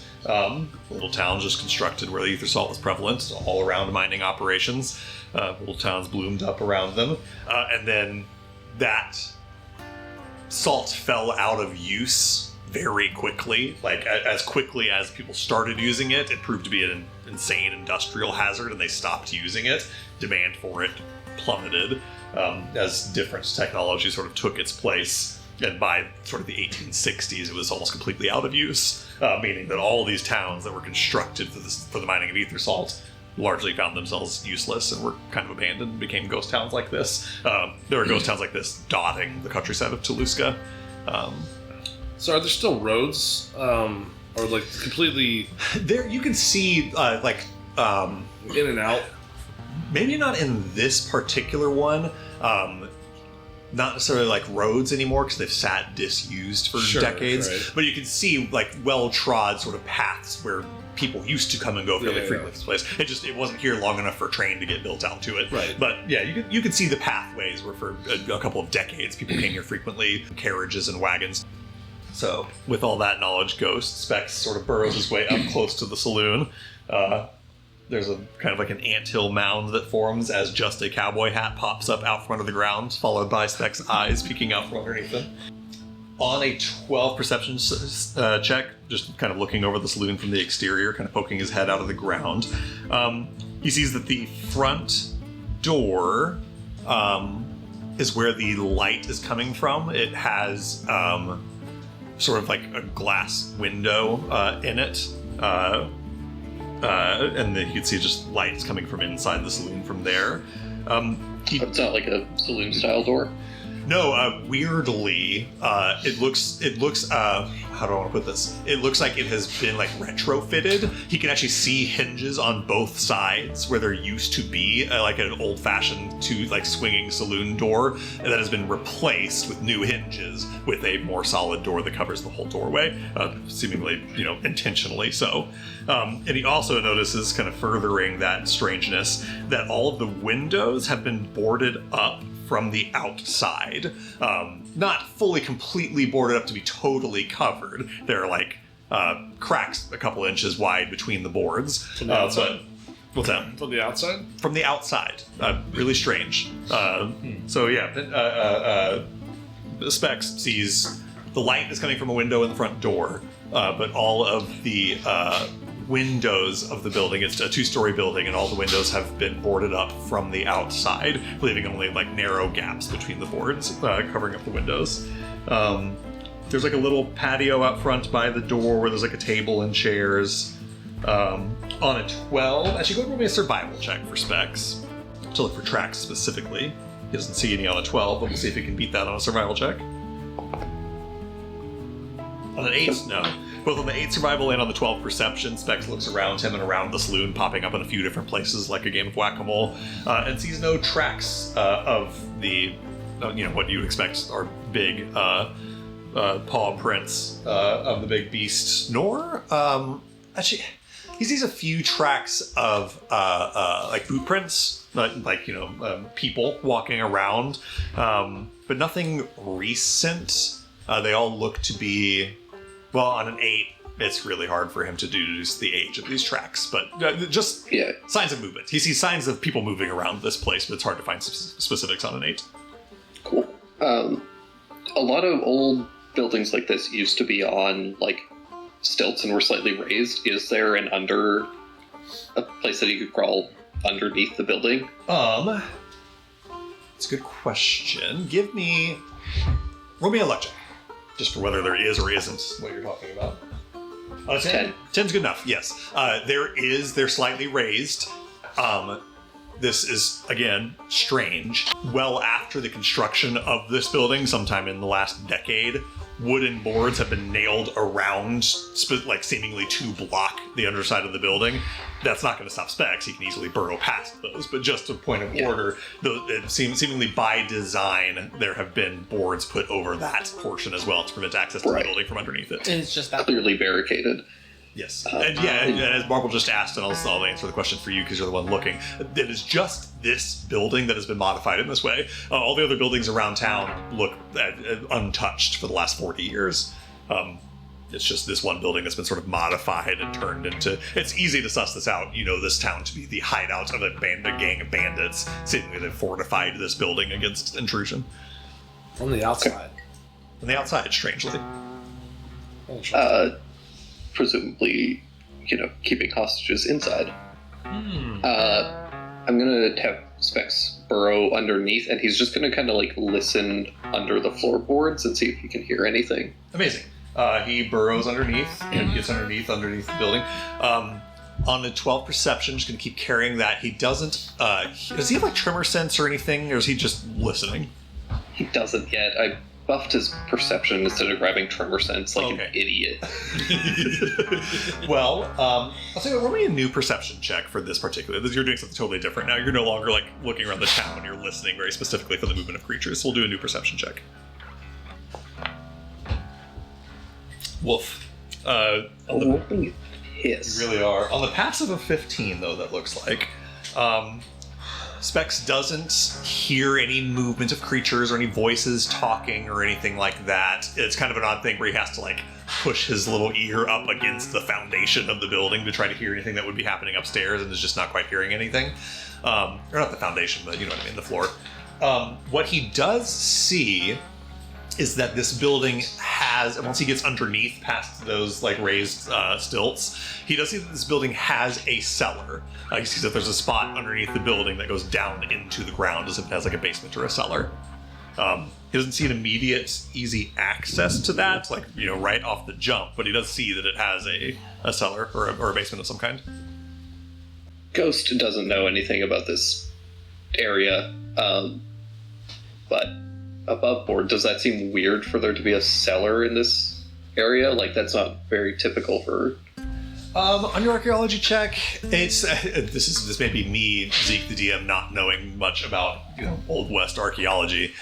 In this world, no, it's not unusual for a place like this to have a cellar, particularly because it's a saloon where food is served. It would be somewhere for them to keep food cool well before the age of refrigeration, far away from access to even ice and stuff that isn't shipped here. It's probably just a cool cellar where food and stuff would have been stored 40 or 50, 60 years ago when this place was actually a saloon.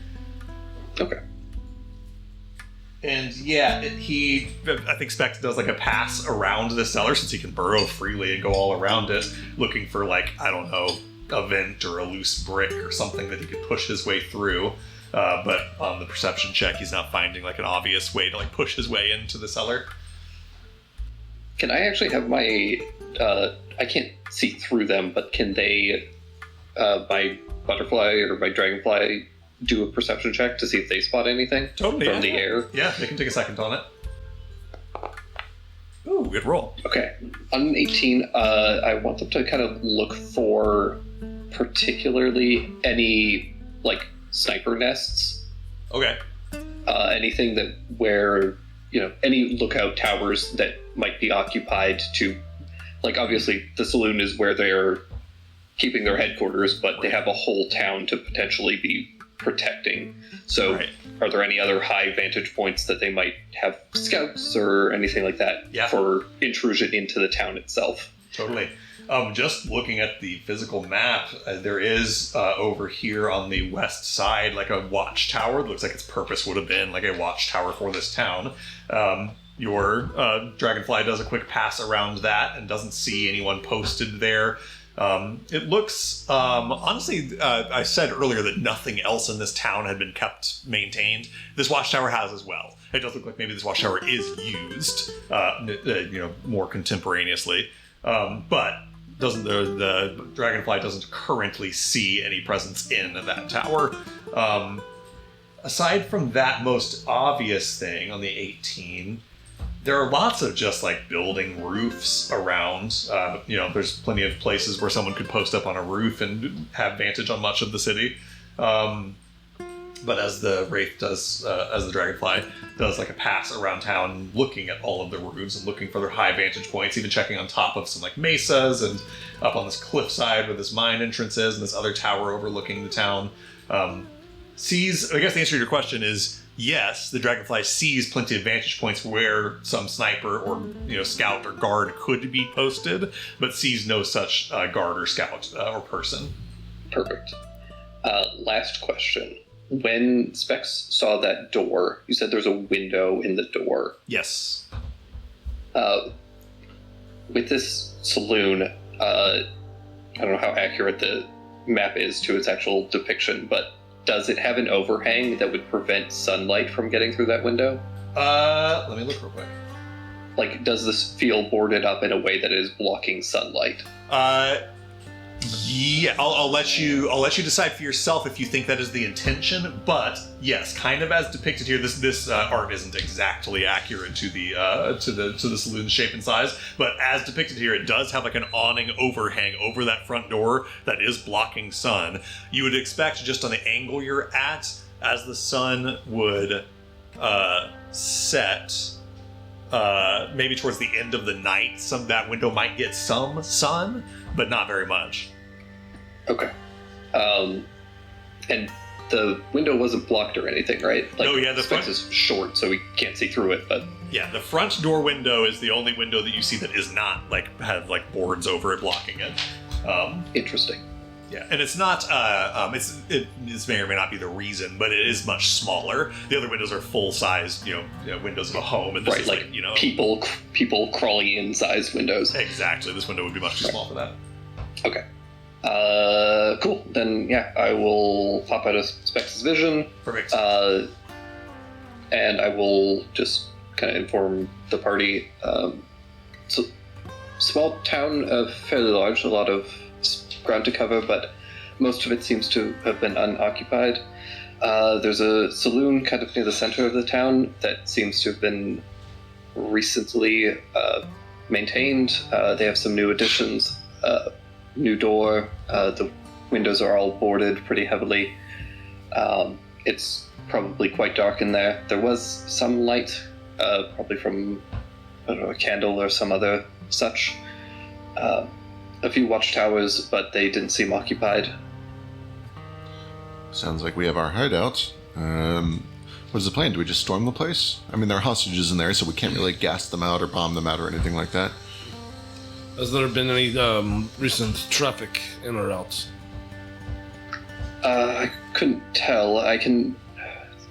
At least, I didn't spot any tracks. There was definitely, foot traffic, but I couldn't really tell how old it was. I'd still like to take a look myself then. Same, just to see if there's anything else that I could discover.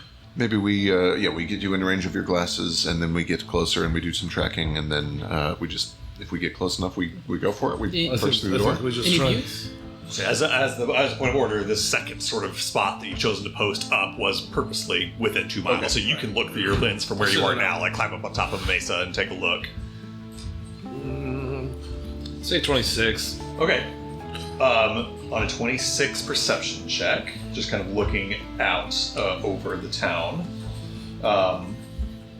you see, largely what I've described. It does strike you. You see what Ghost came back and described to you, windows boarded up. You see that's true, but you do see, as you've noted, boarded up from the outside, which is strange. If you're trying to protect a place, you would board them from the inside. So make of that what you will. On 26, is there anything else specific that you're looking for? Tracks in or out, big tracks, wheels, any other buildings that may have been utilized. Yeah. Has there been traffic in and out of the mines? mostly things like that. I'm looking for like traffic patterns, Yeah. recency, and then also looking at all the other buildings to see if any of them have been utilized somewhat recently. The couple things that you noticed that Ghosts, or more specifically Specs, did not notice, and to answer the questions you asked as well. First, the mines, you don't see any movement to or from anytime recently. It doesn't look like the Spiky 5 go to use the mines. As far as you can tell from this distance, at least, you don't see tracks going to or from. You see patterns of movement. You can't quite, from this distance, make out specific tracks, but you see wear patterns kind of around the saloon and in the road leading out of town. And you don't see those wear patterns leading to other buildings, sort of giving you the impression that the saloon is really the only building used here on a regular basis. You don't see zero signs of any other movement. You see some tracks of every once in a while they might walk into another building, and certainly the watchtowers also have sort of wear patterns leading to and from them, so those are used from time to time. You give me a insight check. While I'm looking up some other stuff for you here. That was a 22. 22. One of the other things that you do see is that there is one of the buildings that Specs and Ghost wouldn't have recognized what it was, but you do on a 26, is an old telegraph station, which Bones, if you describe it at all, Bones would immediately recognize. It looks, on a 26, you're not an expert on the matter, so you're not sure if it's like still operational or anything, but you see what looks like an old telegraph station. Yeah. And then you do see that there are, I think you just plainly see that there are horses. There are 5 horses that are essentially being quote-unquote stabled, but up in one of the mine sort of entrances. They've got them just sort of tied in the shade of the entrance to this mine with So sort there's of a a little trough. traffic to that mine. Yeah, well, that's what I was about to say. That's why I had you roll an insight check, actually. You spot horses in the entrance to this mine with a trough of water and stuff, and would expect to see a bunch of traffic of horses moving through that on a regular basis, and don't. And on a 22 insight check, you already know that the Los Cinco Espanados have access to Pass Without Trace. Right. You suspect that often around the time they return to town, they're still under the effect of that spell. And so, in other words, there's a bit of a conspicuous lack of signs of movement around town. You suspect that's because someone in this group has Pass Without Trace and is using it on a regular basis. Are the horses wearing any sort of shields to protect them from pricklies? That's a great question. I think their saddles do have extra leather that goes down around the belly to make sure that they don't get pricked in the sides with, spiky legs. Is the well cannon? Yeah, it's there. And that's been used, I'm assuming? Yeah, you see a bucket hanging from there that looks, fairly recently used. And does the tree spook boss out or just be set? That's between you and God. You are God. You are God, yeah. I'll roll for it. I'm not spooked out. Not spooked? Good. I'm a little spooked. We're glad to hear it. Other thing, too, on the 22 insight check, aside from the Pass Without Trace thing, you again go over to the building where the boards or the windows are boarded up from the outside, and that just strikes you as strange. Someone already kind of said this, but I'll say it, to kind of add it as a hunch that you get. Putting boards on the outside of the windows can only mean that it's being done to keep people inside, not keep people out. Sure. Which is quite odd. And then go ahead, Bob. So you said you're telling us everything that you've seen. He mentions the telegram station that must be wired. Is it reasonable that a telegram relay would have a record of messages being sent in and out, or is it just kind of a fire and forget thing? It's, I guess it depends what you mean. Typically, the telegram leaves physical paper with a message. Right. You're not sure. I guess what I mean is that could be destroyed. I understand. So there's no way to simply look at the machinery and say this was used 2 days ago. I would let you on a good comms tools potentially be able to see if a telegram machine was used recently. Certainly. Okay. And how far is that from the... let's see here. Let's say it's this building right here that I'm pinging on the map. Okay, that's very... If we're getting station. that close, we can just go up to the building. Okay. Looks like it could be that. Yeah. Okay. So the horses are where? Which ping the mine? The horses are over here. Tucked away, huh? Yep. And we're south You are kind of southwest of this map. Southwest About of 2 it. miles, yep. Well, as far as I'm concerned, the horses being there is a great sign. That means somebody is here. I There's also light on. think that we should ambush them. I don't think that we need to overcomplicate this, and I think the fact that they have hostages means it's hard for us to overcomplicate this. I will turn to, well, this is being described to us, Marvel, really quick. What are they missing from your engine? They have it, right? I mean, it's not complete. I mean, But they're missing something, right? I mean, it's like if you looked at a painting and you drew a rough picture of it. Okay. It's they have the ideas, they have the shapes, but they don't have the exact dimensions. To put it slightly on the nose, it's a little bit like trying to describe something you saw in a dream. Right. I don't think about it anymore. I guess I'm just... It doesn't matter. We're here to do what we're here to do. I'm just thinking out loud. I'm a little confused because I offered you up to Mick, essentially, and they said you don't have anything they need. So it seems like this is kind of out of the way, and like they were trying to keep us from going to the factory, maybe, to see that they have almost completed your engine without you. Maybe. That's neither here nor there. We have to save your brothers. Half of the reason that we went to the factory was only because Marble's brothers were missing, so it feels like they almost shot themselves in the foot by even trying to involve them, assuming that they did. That's what I'm saying. I'm thinking maybe Mick is getting messy. The train robbery was messy. Kageyori was messy. This whole thing has been messy. I think they're close to it, and I think they're just gonna wrap it up. Or maybe they maybe they made it messy on purpose to lure us here because they don't have it. It could be. Sorry, I didn't mean to start that. We're spinning in circles. We have to go save your brothers. Just to keep in mind, I think this might be a distraction, so don't read too much into it, I guess. Stay on our toes. Yes. What about the idea of diversion? We draw them out. Is anybody fully against lighting a building on fire? If it is one with the hostages in it, yes. No, the one on the edge of town. That's fair. And let's see if it draws attention. I mean, it'll probably just have them locked down where they're at. They're not going to save a building. Don't they save care it, about. just see if movement. Why would they go to it? When they Here's could just my go down? thoughts. Here's my thoughts. I don't know if necessarily that they are inside this building. I think that they have barricaded it from the outside to keep something in. And I don't see any tracks from the horses. I'm wondering if they might not be in this building right now. Perhaps. And they might be somewhere else. I am kind of on Marvel's side where if they are truly unsuspecting, I would rather them remain totally unsuspecting than distracted. I think distracted is better than prepared, but unsuspected is better than distracted. They're on watch, not warned. Do you believe that they are inside this saloon? No. I don't know where they are, but I know that if we start a fire, they will know something is up. Could I enlist Patch's help? Yeah. Whose gang smuggles people, and know he's not here. Yeah. Can I ask him for help on his criminal role? Yeah, he'll give you a help action on the... What are you trying to roll for? You tell me what you're rolling for. Where does it seem most likely that they're hiding? Sure, Are they sure. in there with the hostages? Tell you. Are they? Give me... I'll call this a insight or investigation check, and you can apply your criminal lore, and Patches will help you. 20. 20. Vanguard has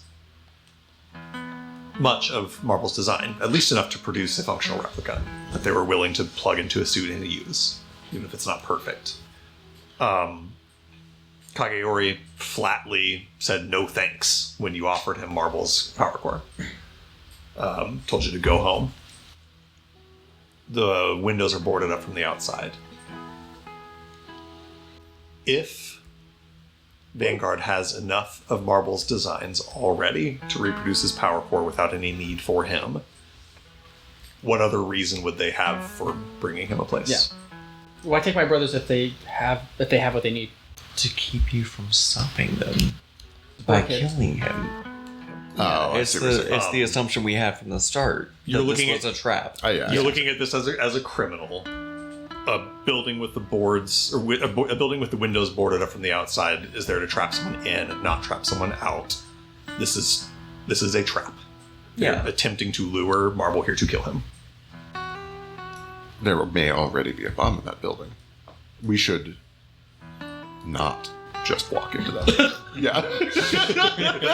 Patches has Auguria. Has he used that? He has He's many used times. it. They used it yesterday, which means he can use it again today without a chance of failing. Can we just ask him to confirm that walking into the building is a bad idea? Yeah, he'll sit down with his candles and set them out in a line, and begin uttering this incantation in terrible Rooksy, and asks what weal or woe if we walk into the saloon. The course of action is to infiltrate our way into the building in search of his brothers.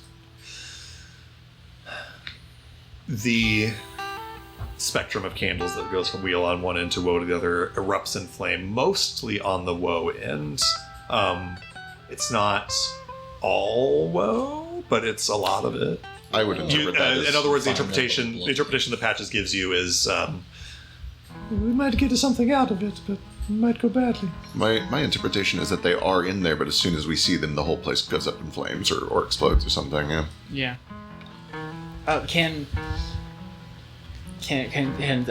Did the specs smell any explosives? Oil? Nah, Specs didn't smell anything like that. There's a lot of other smells and things going on. It wasn't able to get much. I can smell when we get closer. I was going to say... oh, good. What? So, Patches Augury said that if we walk in there, things will mostly go badly. What if they just think we walk in there and I will conjure a illusory marble? My worry is that they will think that you walk in there and then the building blows up and the twins die. Well, cracked eggs and whatever. I do like it though. I think that is a very reasonable trigger when we get to the trigger stage. I think before that we need to do more reconnaissance. We need to get close enough to smell and look for traps and make look for myself gunpowder. invisible so that he can do that at any point, Yeah. and it looks like I'm there. Yeah, I do like that, but I think first we need to check for traps. I think we need to get close enough to check for traps. Also, complete side note, that vampire fuck sold us out, just so we're all clear. Oh, yeah. Oh, Yeah, certainly. obviously. I think we get closer and see if we can suss out their traps. I was going to say, I still think we should have a middle step here where we, trying to stay stealthy still, we send people in to look for traps. Do you want to make movement now? I can cast Pass Without Trace again. I would love that if perhaps Cadence and I go in and look. Perfect. All right. Okay. So the plan is for the moment that Boss, Cadence, Bones, Patches will stay behind. He's not very stealthy. How far away can we be without having to be stealthy? I'd say it depends on based on the intel you have, which is there's nobody in the watchtowers. Assuming that if anyone is looking for you, they're somewhere in the town in a building because they're not on the roofs and they're not on the watchtowers, as far as you know. You get the feeling that you could approach the edge of town, like maybe 300 feet away, unseen, without risk. So I'll probably stay on my horse and my armor because I don't want to waste time. So I have a couple questions. Forward group that is going in stealthily is Cadence, Boss, Bones. Is it anybody else? Morisco? I would like to go. The last time that I was not close to someone, they shot themselves in the head. So Valid. Tracks. Yeah, that is fair. Valid. Marble is staying behind. Ghost, how about you? Are you going with forward group or are you staying behind a little bit? Patches will stay behind with Marble. Yeah, God, I'm torn. I'm not very good at... I have things that make me okay at stealth. Would it be better for me to stay back and keep up an illusion of all of us? With the understanding that they may not have spotted us yet, so we don't want to just give away our position, but yes. Right. Yeah. Marble, if you can, and Cadence can stay in contact with one another. If the forward team needs a distraction, I can take Marble and Patches and we can distract. So we got Marble, Patches, and Ghost staying behind as the sort of not stealthy crew, keeping watch from the distance as Morisco, Cadence, Boss, and Bones go in as the forward team. I assume Homunculus is still just kind of hovering above, keeping an eye out. Yeah, I mean, could the Homunculus just go in someone's pocket and not have to make a stealth check? Yeah. Yeah, it doesn't need to make his own stealth check, certainly. I should know if you still wanted it up in the sky, keeping watch. Yeah. say 3/4 of a mile up, it's I was not gonna say, visible from eye in the around. sky is quite useful. That might Okay. be. Yeah. Okay. I'll have it stay within a mile of me, but if it can move closer to town so that it has a better view. Horses staying here or going to the town? Stay. So that's I assumed, but just Also, we found I'm was gonna like, stay mounted on mine in case I have to get to town quickly. so you are bringing your horse I mean, I'm not. I mean, at least to where you guys are posted. yes. Up. Got it. Bones, what are the odds that vampire fuck is in this town currently? Oh, I don't know why you ask me specifically, but I will look when I get down there, and I will report back if I see signs of him. The reason I ask you is because I could enchant one of your bullets just in case, if you think that it is a risk worth being prepared for. I see. It's not terribly unlikely. He has a reason for us to die. We have information, or probably have information, that he doesn't want getting out. It is the middle of the day. That is true. That is true, yeah. I leave that up to you. It is your man. I don't know how much you would like to spend it. Is it a thing that you could do in the middle of combat if we find out that a vampire is here? I could if I'm near you, yes. That is fair.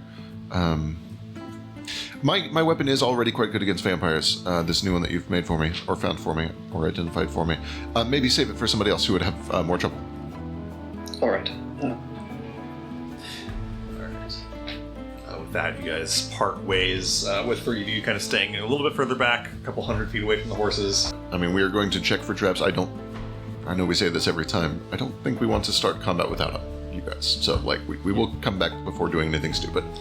That went very well, literally the last combat that we got into. Yep, you are so right. We tried our best. I got very Same close for the page. record. We almost made it out of there without a fuss. Same page, same team. We got this time. Yeah. All right, so you guys part ways, and as Morisco and Boss and Cadence and Bones walk in towards the town of Whiskerbush, these sort of sand whips up behind you guys and around your feet and legs, obscuring you with Boss's Pass Without Trace spell, surrounded by little specks of dust. Let me get stealth checks from Morisco, Cadence, Boss, and Bones. You each have a +4 from Pass Without Trace. How long does An hour. an hour? Unless you Okay. attack something. He's invisible, you said? Yes, I cast invisibility on him. 18. 18? 18. 18? 29. 25. 25. Okay, so the 18 is the lower of the group. Okay. You guys begin to move through town again, walking past dilapidated, half-crumbled buildings with doors ajar and swinging in the breeze on broken hinges. Are you just heading straight towards the center of town, towards the saloon? Are you going to make any other stops? You do pass by, there's like an old sheriff's office, there's the old telegram station. We'll like peek through windows here and there, but Yeah. like certainly not going Not in. investigating other buildings. Understood. Yeah, you just kind of move through. If I spot tracks, I'll stop to like check the tracks. Yeah, now So that let's you look guys for are tracks. closer, go ahead and give me survival checks to look for tracks. Yeah, I'm aware that they have Pass Without Trace, so probably unlikely. But 17 on survival. Okay. D1. 21. Oh. And you're good at tracking humanoids, especially. You see, now getting kind of a better look at what I've described already, but you can iron it out. Occasional boot prints of people walking, occasional big paw prints of this big, giant, kind of mountain lion-sized creature walking around. But not as frequently as maybe you would expect to see if they truly live here and go to the well all the time and move their horses around all the time. Sure. Again, I've kind of already described this, but it seems like they move around without Pass Without Trace, from time to time when they have it available. Yep. On a 21, there are no tracks in the last 2 days. Right. Which would be sensible if they passed here, so. And then, so that's like the most notable thing is you don't see any movement at all in the last 2 days here in town. Cadence, go ahead. Okay, more personal curiosity. Do we pass an Nuvalorian church? Yes, you do walk past an Luvarian church. Again, ancient. The windows are shattered. Boards are falling off the That's walls. But yes, you do At one pass point, one. they had an influence here. Yeah. Yep. okay. Yep. Yeah. Yeah. There's a heavy Nuvalarian influence in Toluca. Nearly every one of these little Old West towns has a chapel, like an Old West-looking church, just like Blackwood does. You eventually get to the point where you're kind of standing, as I've depicted you here on the map, next to the telegraph office, kind of looking out over towards the saloon. And what do you guys want to do? Approach the saloon? What are you up to? I will first just beat back tracks 2 days old, maybe magic. I will convey that. I don't know if you guys can talk, so I'll just convey that. Are you guys? I'll just convey it to. Surely we Cadence. can talk to each other, but Cadence can also be sending actual telepathy to Marvel now. So you need the SOS or you need the beeper really these days. I don't. Oh, go ahead. Sorry. Kind of as depicted here, there is kind of an open, I don't know, plaza surrounding the saloon where it's going to be a lot harder to stay hidden, except for Cadence, who's invisible. But there's not really any great available cover to like walk up to the saloon unseen, unless you have some form of cover to provide. Yeah. Okay, with trying to just have Cadence run up there by herself through Sure. the window. Are you? Yeah, for sure. Bones is under the impression that they probably boarded all these things 2 days ago and would have set any traps 2 days ago. He, while Cadence prepares to go check for traps up close, is going to duck into the telegraph office, where presumably they would keep coiled wire, and see if the coiled wire has recently been moved or used. Give me an investigation check. 20? 20? Okay, great. Check to see if the comms tools have been used in the last few days. If the what? If the tools have been used, the communication. I will, if it's possible to see if they've been used in the past few Yeah, days. give roll me a comms tools check as well. Okay. As your lore bonus. Yep. 19 for that one. So 20 and 19. 20 and 19, both good rolls.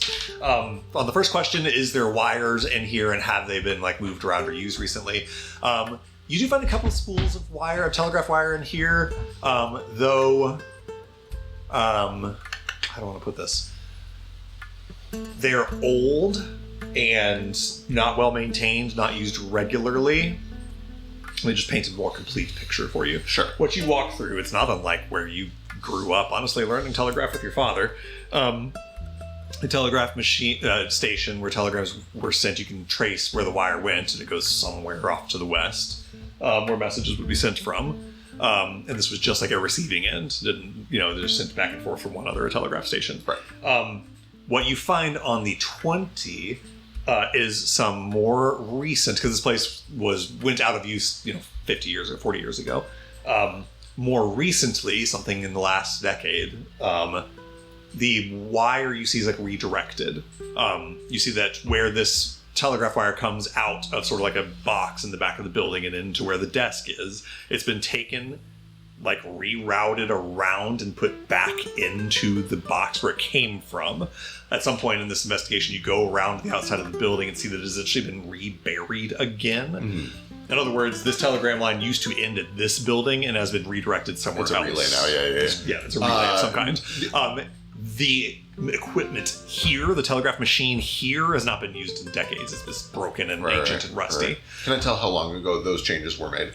Those changes were all made less than 10 years ago, but more than 2. Okay, got it. So in the last decade. Okay, cool. And then as far as what I was going to say is, with all that information, there is wire here that was just kind of in storage when this place went out of use, but it doesn't look like the bandits have used it for anything. Okay, I was it's just sitting here collecting dust. like a detonation wire that they. Yeah, you don't see any obvious sign of like a trap being created with the telegraph wire or anything like that. It looks like just disused wire that they don't have any purpose for and just sat here. I sit back and watch Cadence. Great. Before so, Go ahead. can I use my sniffer to see if I smell? Yeah, give me a perception check. With First the off, smell the twins, and then also smell anything else. love that. Give me a perception check with advantage. Come on. Oh, that's awesome. 26. Okay, on a 26, you have collected in your pocket, as you mentioned earlier, like the needles of these cactus wilden that were like embedded in the flesh of some of these people, of some of the victims. You smell that smell. Ooh, hold on. Let me roll something. Roll for it. Okay. You may recall a number of sessions ago, I don't remember what the situation was. I had you roll a spellcasting check to see if your pass without trace prevented you from leaving smell behind. I have just rolled a check behind the board here, a spellcasting check to see if these people's pass without trace prevents their smell from being left behind, and rolled a natural 1. So, what I've just described does happen. You pick up the smell of these cactus needles, of these wilden, and pick up a direction, and if you wish to, could follow it.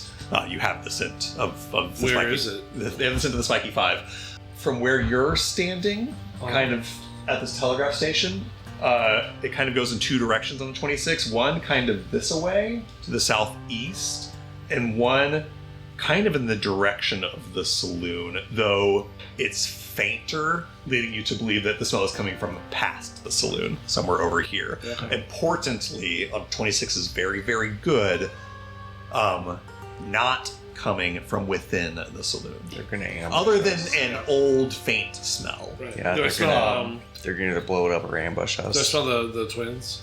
26 is a very, very good check. You pick up a smell of the twins coming faintly from the direction where you also smell horses, up towards sort of the mine entrance. It's days old. Okay. And that's the last thing I smell of them? Yes, the last smell you can pick up with the twins is days old. Before Cadence moves, I let everyone know exactly this. Say, the gang members are in the building south, and then I believe in another building on the other side of the saloon. If they are, Let them know. we're good. Yeah, If we just I'll let- pass telepathically it pass that along along to to the the rest. The twins, the last I can tell that they were here was up near where I said the horses were at the mines, but that was days ago. And I haven't been able to. I can't tell you where they are now. My Maybe suspicion is they're in the still mine. on the mines. Yeah. If they are split up, then we should get the jump on them. We need to summon the rest of the party and get them here, and then we need to go get them while they're divided. But if we are to attempt to ambush them, we need to get our friends to us. Yes. Yeah. But I think that stealth would be spoilt at that point. So I'll give you mechanics right now if you guys wish to. You don't have literal eyes on the Spiky 5, but you know directions where they are, and if you want to get the jump on them, you are currently, as far as you know, unseen to them. If the rest of your party sneaks up to your position, that situation might change. Right. I have them approach from the east. We on the west. As soon as they start firing on our friends approaching in the east, fire on them. They're not going to. They're gonna wait for Marvel to go in and save his brothers. They're gonna blow the whole building up. If you guys are creating a diversion, I am invisible. I should go get the twins out of danger immediately. I want to make a point of clarification to make sure I explain something clearly. You rolled a very, very good 26 perception check. You think the twins were up in the mines 2 to 3 days ago. We don't think they're still there. You don't think they're still there. or Oh, the I smell didn't. would be Okay, more thanks recent. for clarifying that. And maybe at this time, you're right. We should just. I believe this building right here on the end of the block would be where they are.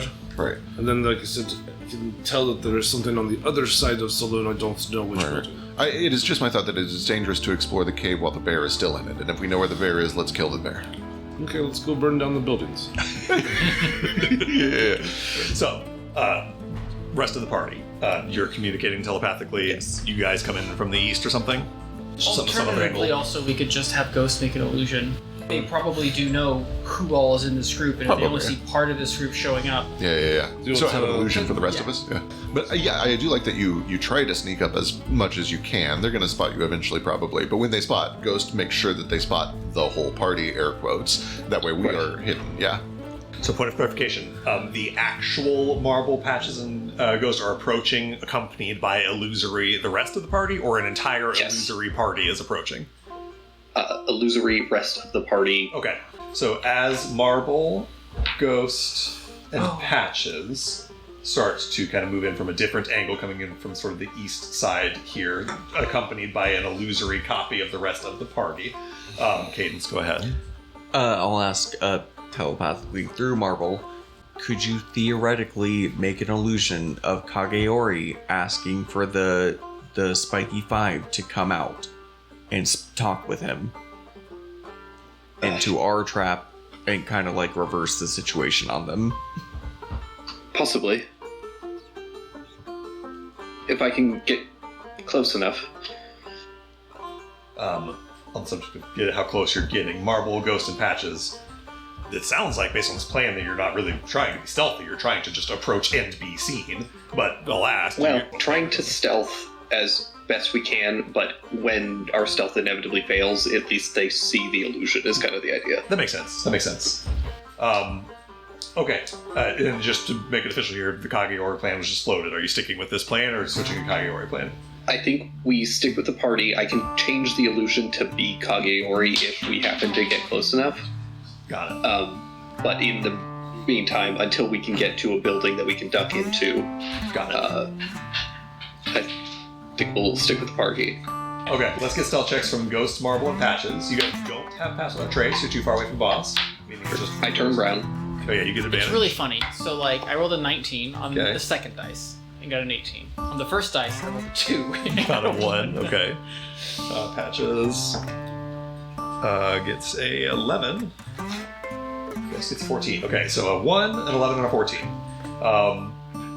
You guys round the corner, approaching the saloon. There isn't like a barrage of immediate gunfire or anything as you round the corner.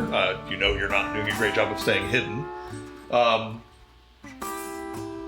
I think you guys kind of for a moment like wait for the other shoe to drop and don't immediately. It doesn't immediately do so. Is there a building nearby that has like an open door that we can duck into? Kind of as depicted here, there are several buildings, like, depends what you mean by nearby. There are several buildings kind of surrounding it in sort of a courtyard, not courtyard, like a plaza or a town square situation, but nothing that isn't like, they're all, 20 to 30 feet away. Yeah, I see what you're saying. Okay. I'm with Ghost here. Yeah, I think we duck into a nearby building to try and get some cover. Okay, I'm going to roll a luck check. This is for Patches. He has luck checks with advantage. Okay. I need to tilt my hand slightly here because things are about to pop off.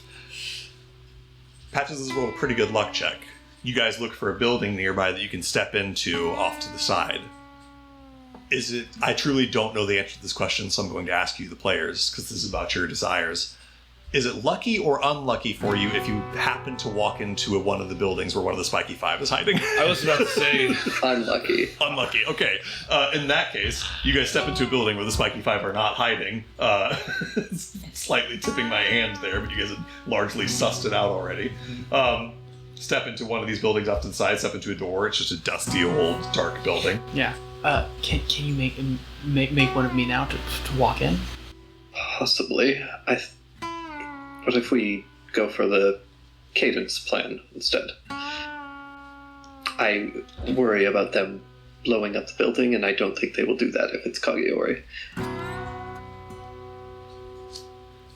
Okay, sure. I mean, this is your wheelhouse. And then I'll telepathically connect you, like, we're going with Kageori plan. Got it. All right. So yeah, I will kind of the illusion of the rest of the crew. They all scatter, hide in various corners of the building, disappear, and then from behind another building, I will have Kageori, the smell of peppermint, start to come in from a different direction. If we're over here, I'll probably have him come out from, like, kind of over here. Yeah. Yeah, he drifts into view, stepping around a corner. Spurs of his black boots kind of clicking. Smell of peppermint and soot wafts by your nose, boss, as this illusion like appears near you. Ghost, what does Kageori do? I think he'll just start to walk towards the courtyard and then start to approach the saloon and knock on the door. All right. He approaches the saloon, knocks on the door. This is a mastery of illusion that you have, Ghost, where you make the hand hit right as you make the sound of knocking, because there's no physical substance to Kageori to create the knock sound. There's a few knocks. There's no immediate response. There's no scurrying from nearby buildings to react to this. Right off the gate, nothing happens right this second. Let me jump to the other group real quick. Boss, Cadence, Marisco, Bones. You guys are watching this as well. You guys doing anything at this moment? I was going to say, barring an immediate response from them, I think we should start stalking, right? We get closer and try to smell them out. Yeah. Yeah. I do believe that I know where the closest one south of us is. Let's go. And I do believe that they did not go into the same building as one of the others. Perfect. So they must be like next door to one of the others. Perfect. Okay. Yeah. Boss, on the 26 you already rolled, you can kind of just put your backs to walls and lead along the side of these buildings to one of these, where you're following the smell of one of these cactus wilden. And as you are rounding the corner towards following the scent towards an open doorway that you can see off just a slight ways ahead of you, there's a voice from inside the building that goes, "Oh shit, boys, we're made!" And we're gonna roll initiative. Oh shit, boys, we're made! We'll be right back, friends at home. We're gonna roll initiative.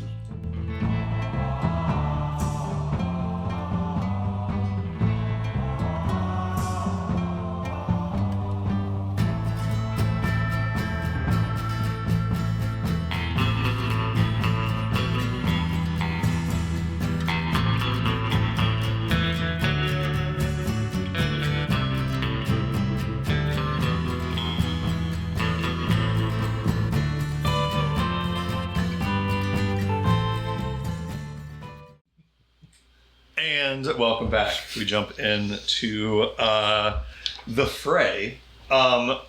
Essentially, the net of everything that has happened is neither party is surprised due to the blown stealth checks of the back team that came in town and did the illusion thing.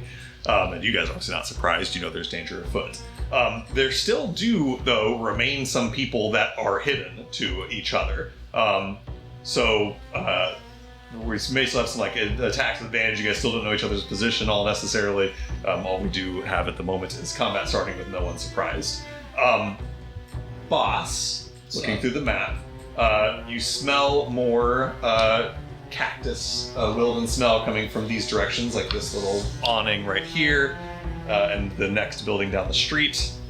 You furthermore smell more cactus wilden smell coming from this building kind of across the way from you, across the saloon.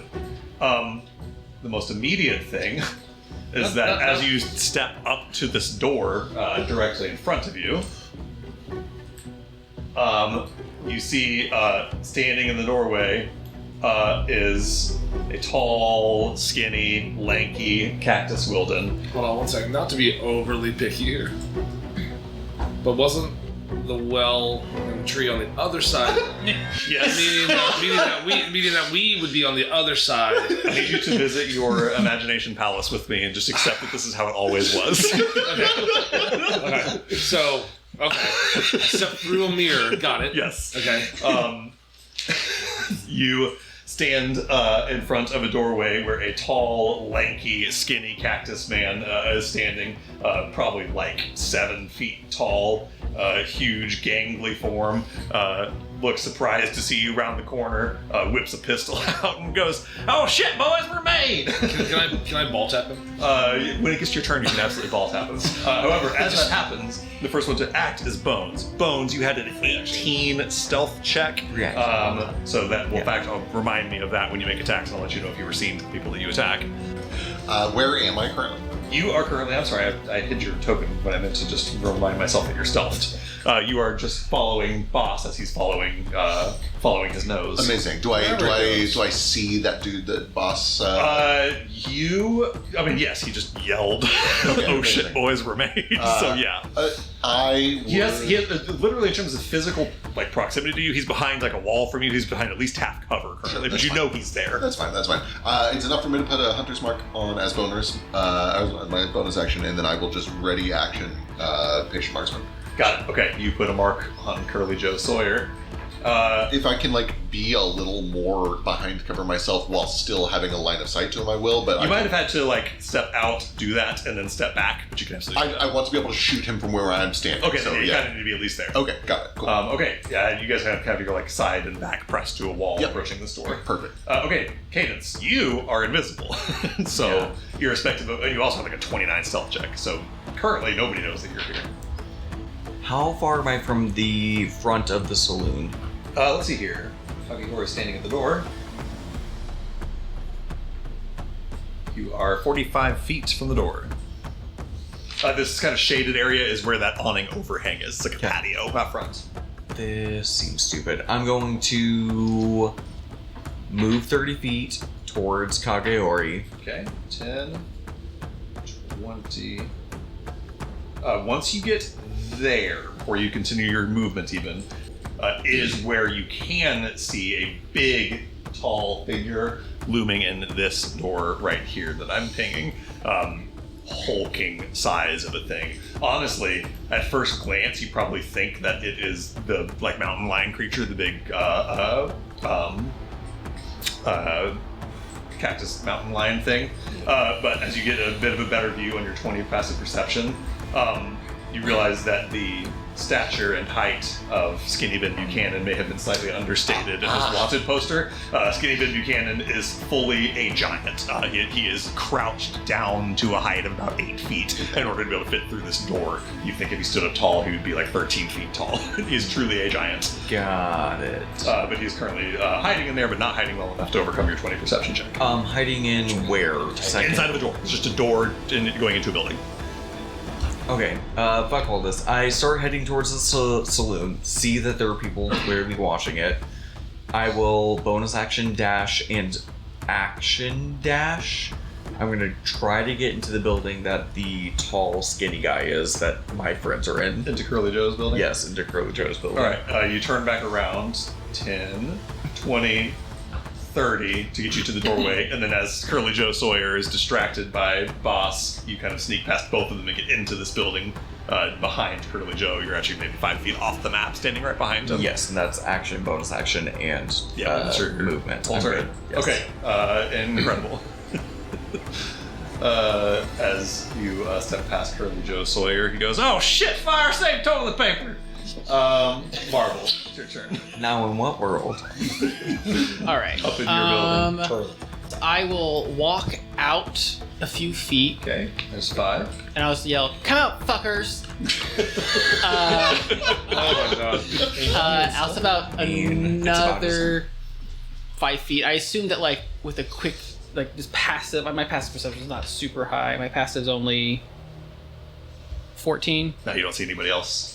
I guess I'm gonna try skirting around, so I'll use the rest of my movement to go west. So 10, 20, 30. Unless you want to be closer like this if you wish to. And then I cast Mirror Image on myself.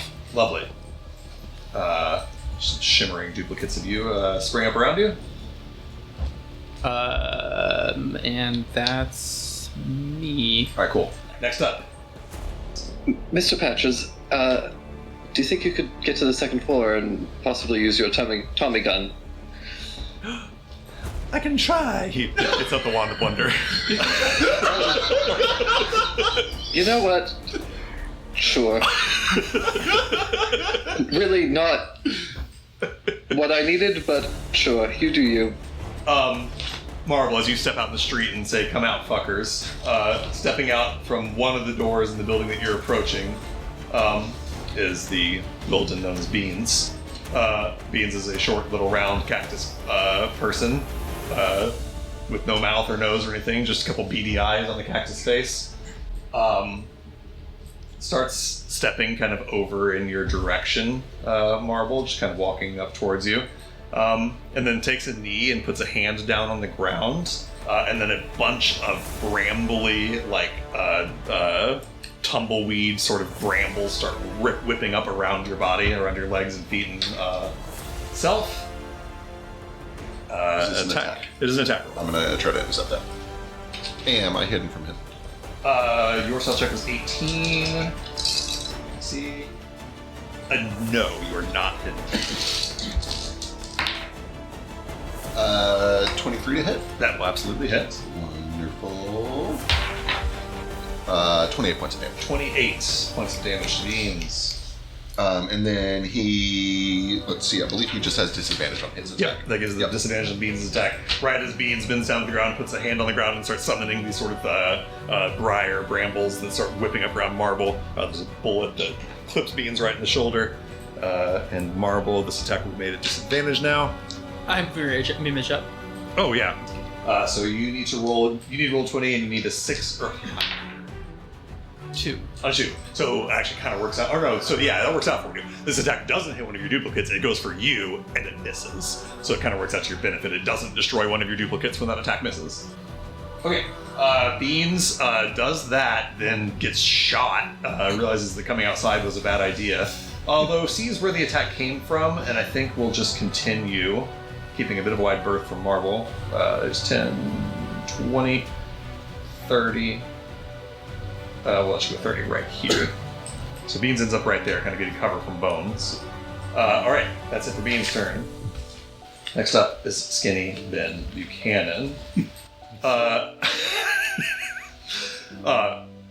Pushes through this doorway, standing up to the full height of 13, maybe 14 feet tall, about double the height of Boss Amajik. A huge fucking Loxodon.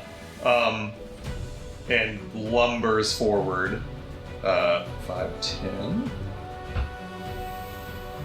20, 30. Oh, we'd love to see it. He lumbers up in the direction of all three of you, looks down towards Bones, especially with the rifle, Morisco and Boss as well. And with just one enormous... This guy's not holding like a pistol or anything, it's just big fucking meaty cactus arms that he just swings and starts throwing fucking haymakers at all three of you. On Bones. Natural 1 on Bones. Loves you. Praise be. On Morisco. 14 to hit. Yes. And then on Boss Amajik. 14 Boss. I missed. Unreal. Shit. All three are substitute. He was lumbering and then just like posted up and then pulls back and we all just kind of Duck. Doesn't seem like speed or grace are this guy's thing. That's his movement and his action. As this monstrous, enormous cactus guy misses with this massive haymaker. On a 5 or a 6, he will regain the ability he just used. 2. He does not have that ability next turn. As fearsome as it was. yeah, that was terrifying. And that brings us up to Patches. Okay, well, Patches. Patches. Get to the second I story. made an earnest plea. You did make an earnest plea, and you want him to do what? Go up to the second floor and get out his Tommy gun, is what you said? Yeah, and just start Blasting. spray and spray. He will climb up onto the roof and get out his Tommy gun and start firing it at Beans. Tommy gun. 9 misses. Oh. Sadly. But he's doing as requested, just spraying his Tommy gun, just like blasting big bullet shreds into the side of the saloon all around Beans, who kind of ducks and gets low. Okay. That's Patch's action. He'll use a bonus action to go ahead and summon a spiritual weapon. He'll bring his candle out. That's a hit. 10 points of damage to Beans. Still up, but not by much. Boss, Morisco, Bones, and Cadence looking up towards the saloon. You see the front door of the saloon sort of swings open, kind of like slamming against the wall next to it. It goes right through the illusion of Kageori, but nothing comes out. It just swings open. I should have waited. Without cause. There was some bitch in there. That brings us to Ghost. It is your turn. Okay. I pop into Spex's vision so that I can see what's going on the opposite side of the building. Lovely. I forgot where Specs was. Good on that. He's under the building. Oh, like underneath it. Got it. Yeah, you see. Yeah. So he'll crawl out so that I can see I see what where you're he's saying. at. Got it. And then I will have the illusion of Kageori kind of dissipate like an illusion, and next to it is Patches kind of appears almost like an illusion disappearing, and then the real thing appearing underneath it. Okay. And it's Patches with the Tommy gun, and he's just going to start spraying into the other building, essentially trying to fake covering fire. Love it. Okay, sweet. Kageori kind of disappears. Fake Patches. And then Patches just pops out and is like, oh shit! Guess stealth is out the window, and then pulls out a giant Tommy gun and just starts blasting. Absolutely just spraying the walls. Yeah, just really trying to draw some aggro, potentially. Okay, love it. Incredible. That brings us to... Oh, anything else on your turn? Sorry. I believe that is all I've got, because I have to control the illusion with an action, so... Outstanding. That brings us now to Morisco. Down with the stealth group. Okay, this is a big guy. He's huge. He's goddamn enormous. I'm also going to cast my spiritual weapon. I'm going to cast it up by his head. Okay. Can I do it behind him? I guess. Yeah, you summon your meat cleaver right behind the head of Skinny Ben Buchanan. Give me an attack roll. I'll take a swing here. 23. 23 is absolutely a hit. 6. 6 points of damage. I think it's force. It is force, yes. Okay. That shoots through a little bit of temp HP that he had. You see there's kind of this shimmering sort of greenish magic over him that it cuts through. Cool. Then I'd like to take my new glove Hell yeah. and kind of hold the phantom rapier. As I thrust forward, I'm going to use the item interaction to cause the blade to shoot out and upward at him. Hell yes. To 10 feet. Outstanding. Give me an attack roll. Yep. A nat 20. Hell yes. Incredible. Importantly, the 10-foot range of your rapier makes it so that you don't have to get close to the enormous spikes coming off of this guy from a distance. Do you like that? So 15? It's 15 points of damage. Hell yes. Radiant. As you jab this rapier out, it impales into one of his enormous pecs and leaves just a wound that's like shimmery and reflective, almost mirror-like. All right. That is your action and bonus action. I will use my movement to step back 1 step. All right, you gotta press up against the wall. Yeah. I'm assuming he has reach. He does have reach, and it's short enough that you step out of his range. Okay. So as you step back, he puts one big, giant, meaty hand to this wound and kind of touches it and looks at his hand and then just swings his hand down at you.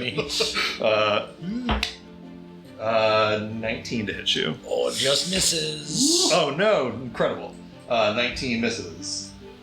All right. There's just a thud on the wall next to you. Part of it like splinters. A couple needles get stuck in it as he pulls it back. Right above the head. Absolutely. His hand gets stuck for a minute from the needle, and he has to really pull it out of there. Okay, hell of a turn. That brings us to Barnaby Sugartooth Jones. He is Barnaby Barnes. stepping out of the building across the way, the source of the other smell that you were smelling, boss. Another one of these gentlemen. I don't call him gentleman. He's okay. This man's name is Barnaby Sugartooth Barnes. Yeah, okay. He is a gentleman. I doubt it. Not even sweet tooth, it's sugar tooth. All right, you'll step out. Go 5, 15, 25. Looking down the way, he pulls from a long sort of holster down his side a big old rifle, which he levels, holds and points towards Bones, and will take 2 shots at Bones. 20. Yeah. And 13. Miss. So 1 hit. Big 3 points of damage on a minimum damage roll. Well, I'd love to hear that. Down to 3 temp. Ooh, and it's still temp HP. Yeah. So does it count for blood? Okay, that is his action. And then Barnaby Sugartooth Barnes will use his remaining movement to push around this corner to give himself some cover. He kind of lets you 5 feet further off here, kind of between those 2 buildings. Alright, next up, Mr. Curly Joe Sawyer. Cadence standing behind him, invisible. Looks up at Boss. Cracks both of his knuckles together. Says, "Boy, you look softer than cotton candy in the rain." And he's going to step out of the building, pushing past Boss. There's a reason they call this man Curly Joe Sawyer. He moves with an insane amount of bendiness for his long, lengthy form. He sticks one leg out like the goddamn Grinch underneath your legs, Boss, and then gets so low, limbos right between your legs, and ends up right over here with Bones. As he leans back to limbo, a whisper in his cactus ear, "Gotcha." I'm gonna stab him. 23 to hit. Absolutely.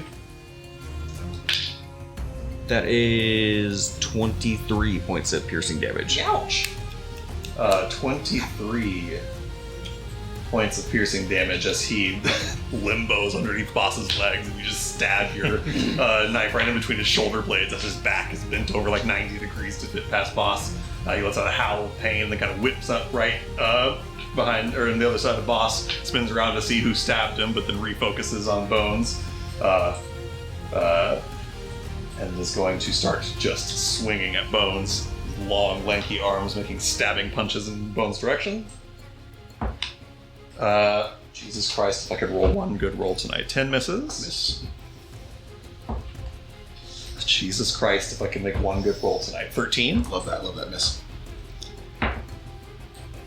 10. I truly don't know if I've rolled over a 10 on the dice. The past 2 nights you've been rolling. Really love This that. entire goddamn combat. That's just the way it's going to go, this fight, apparently. He comes over just swinging long, lanky arms towards you, Bones. You just keep dodging out of the way. He puts a finger up, says, hold on. Boss, that brings you to your turn. Alright, so this has been wild. I jump between the two of them. Okay. And smash my fist off the ground, and around me just comes up a bunch of stones. Hell yes. Dex save. Sorry, dexterity saves from Skinny Ben and Curly Joe. I assume Curly's probably decent at them since he's all wiggly wobbly. Well, no one's decent at anything if you can't roll more than a 5 on a d20, but we're gonna find out. Jesus fucking Christ. That'll be a 9 from Curly Joe. 6 points of bludgeon. And from Skinny Ben, that will be 5 total. So They they both take 6th consecutive roll under a 10. 6 points of bludgeoning damage as the stones come up and start pummeling them all over the yeah. body. Stone's just whipping around, pummeling these 2 cactus men. And then, I haven't used this really in a while, but it weighs a lot. And that's Cobalt Star that's just hanging on my side. Hell yeah. I whip it off and whip it out, and instead of like swinging it, I'm gonna use the little whatever The lightning explosion. little lightning thing, and I scream Shamak and slam it down on the ground. Hell yeah. And now they have to both make another dex save. Skinny Ben, Please fail. 5 total. Yes. That's now 7 consecutive rolls under 10. And from Curly Joe, there we go. The first good roll of the night. 22. Yeah, okay, so he saves. So Alright. he's gonna take half of this. He, with his nimbly Curly Joe self, has evasion and takes no damage from this. You see he just bends out of the way of lightning and it whips all around. But Skinny Ben takes full damage, so roll the full damage. Yep. So it was 22 points. 22. Christ. Skinny Ben is just scorched by this lightning blast that comes out. Curly Joe kind of bends out of the way. Incredible. That's your action and bonus action. Do you want to move? Okay. Last up. Stepping out from the building where Beans was. Beans. Short statured, maybe gnomish height, 3'6" or so. Sort of dim, glowing orange eyes. Masanuki, leader of the Cinco Espanados, steps out, looks around, gauges the situation, sees you, Marvel, reaches into the pockets and pulls out 2 pistols, spins them a couple times and points them at Marble. As a bonus action, he gives himself advantage on this first attack. So the first thing is you're being targeted by an attack. Roll me a d20. If it's 6 or higher, it hits a duplicate. 19. Okay, so the first attack that he makes, which is good because it was one of those going to have advantage, breaks one of your duplicates. He attacks you again, let's see here. On the second attack, with one of your mirror images being exploded, now you need to roll an 8 or higher for this to hit a duplicate instead of hitting you. 10. Okay, he looks at you, sees these shimmering images around you, and just pop, shoots 2 of the images and they just burst and disappear. That is all that he can do on his turn. Action-wise, and bonus action was just used as well. He's a smart customer. He will then back into the building again, just get behind a kind of a wall inside of there. All right, top of the round. We bring us to Bones. 5 foot south. Okay. Skinny Ben has not had a turn to get a reaction back yet. Fast hands. Fear on those 2 to my north. Gross. Yep. Absolutely disgusting. Activating the crown. They both need wisdom save. Wisdom saves, you say. Yep. Well, DC 15. Skinny Ben Buchanan gets nat 18 for 19. He's okay. And then Curly Joe Sawyer, nat 20 for a total of 23. Hasty. I'm afraid that they both succeed. Totally fine. I step 5 foot west, so I'm not in his melee range anymore, and patient marks me. Okay, got it. All right, Cadence, you're visible now, having just stabbed your knife into the back of Curly Joe. You see it's got like a wet, clear, like aloe vera looking blood dripping off of it. Let's go with just a regular old attack on Curly Joe. All right, you gonna step up to him, or are you shooting with him? I'm shooting him. Got it. 13. 13. As you pull your pistol out and lower it in his direction, he he looks at you and makes eye contact right as you do, and as you pull the pistol and pull the trigger, his head just bends off to the side a little bit. Incredibly Looks at you with a unfortunate. smirk and says, "You're slower than honey dripping down the bear's back." I just stabbed you in the back.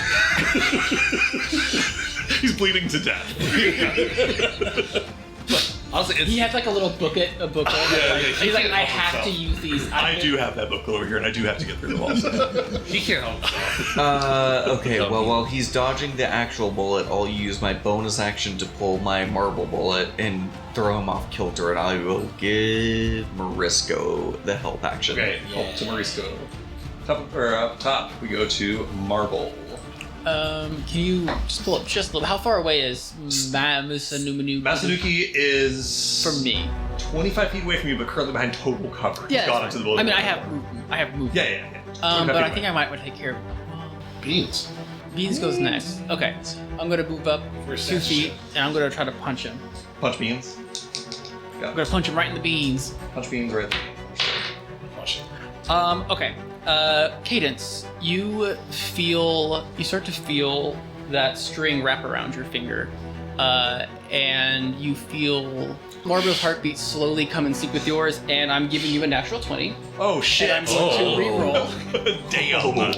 Wow, that's Great. huge. Yeah, I'm saying like That's real good to for a rogue. Yes. Enormous. I'm also not wasting it on the 2 HP beans. That is a 14 to hit. 14. Will miss Beans. And then like a 26 to That will hit. absolutely hit Beans. For 12 points of thunder damage, non-lethal, of course. Okay, yeah, you swing with your massive gauntlet and just clock Beans across the head, and they slump over unconscious on the ground. I will then use the remainder of my movement to move over to Masa Nukituki Buki. All right, we go 10, 20, 30. Kind of gets you to the door where you can just kind Okay, of see his shoulder is he adjacent to me, or is he like 5 more feet back? He is 5 more feet back. He's not 5 more feet away, but he's gone around the wall, and it's kind of like you are kind of. He's behind total cover. Yeah, exactly. So okay, Imagine if even you will, like- even if he moves out, I don't get opportunity attack. Exactly, correct. I understand. Yep. Unless you move all the way past you or something, if you know what I mean. Yeah, I don't think I have a bonus action I want to do anything with. So that's me. Okay, Beans is out of the fray. Go ahead, Cadence. Sorry, can what, like 5 feet of movement just dip around the corner out of sight? If possible, I'm not Just, gonna like inside the building and back a little bit. Yes, got it. yeah. Get some cover inside the building. Skinny Ben Buchanan lumbers a step forward. Unless that triggers anything for Bones, will Where did the attack? make an attack on Bones. Okay, now I'll shoot. Got it. 26. Absolutely. 28 points of damage. A bullet smashes through the head of Skinny Ben Buchanan. Right It doesn't eyes. actually smash through his head. Well, that's true. The bullet hits him in the head, and there's a magical force that sort of sends the bullet tumbling to the ground, and him falling over unconscious on the ground. I assume that it kind of looks similar to the recent Dune force fields, where it takes all of that very sharp Yes. energy and it just like force fields it as a very blunt, widespread like kinetic force. Hell yes. That's perfect. Yeah. Then you're pleased to see the enchantment works as you intended. Skinny Ben Buchanan out of the fight. Wonderful. Patches. He looks at Marble and shrugs like, "What the fuck? That was the only one I was trying to fight." Skill issue. Bonus action. He'll go 15, 30, and have his spiritual weapon attack Masanuki. Can't they only move 20 feet? I think it's 30. Am I wrong? You might be right. I think it's 20. Okay, good. Yeah, it's the most unfortunate part about it. It's how they nerf it. They're like, you can't move as fast. Yeah. So back here, we'll start pursuing Masanuki. He can hit me with it, I guess. True. This is his moment. dare He you. will climb down off the ceiling again. This is just stupid. Beat 20. You know what he really wants to do? 30. He will hold an action until he can see Masanuki. You see him start to cast Toll the Dead. Alright. Mark, what's your passive perception? 14. Lovely. Oh, I forgot about the lion. Oh, true. You remember the lion just in time. I guess not just in time. As you are sort of focused on Masanuki inside of this building, you hear just a moment too late the sound of a low rumbling growl as pouncing in your direction, coming from invisibility, is an enormous sort of plant-based mountain lion creature with a bunch of cactuses growing off of its back. It's going to make some attacks on you. Roll for mirror image. You now need an 11 or higher. That's a 4. Okay, this attack hits you, but you have mirror image left. Attack has advantage because it was hidden from you. Ooh, good roll. 22 to hit. Miss. What? My AC is 23 with the ring of protection. Absolutely Get fucked. stupid. Insane. Absolutely ridiculous. Another attack? Mirror image. Yes, okay, so go ahead and give me your next attack. 13. Hits mirror Okay, image. so your last mirror image is gone now as this massive mountain lion leaps up towards you, buries claws in your armor, and there's just screeches of metal, but it can't get through it to get to you. That's it for Pincushion. Ghost. Okay, we can befriend him. We can fix him. We can fix this guy, I know that. I can fix it. Pretty sure we're gonna eat it. Can I tell, is Pincushion sentient?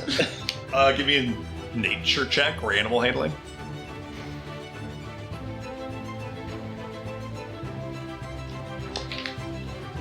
Oh no. Does he have any? Who can say?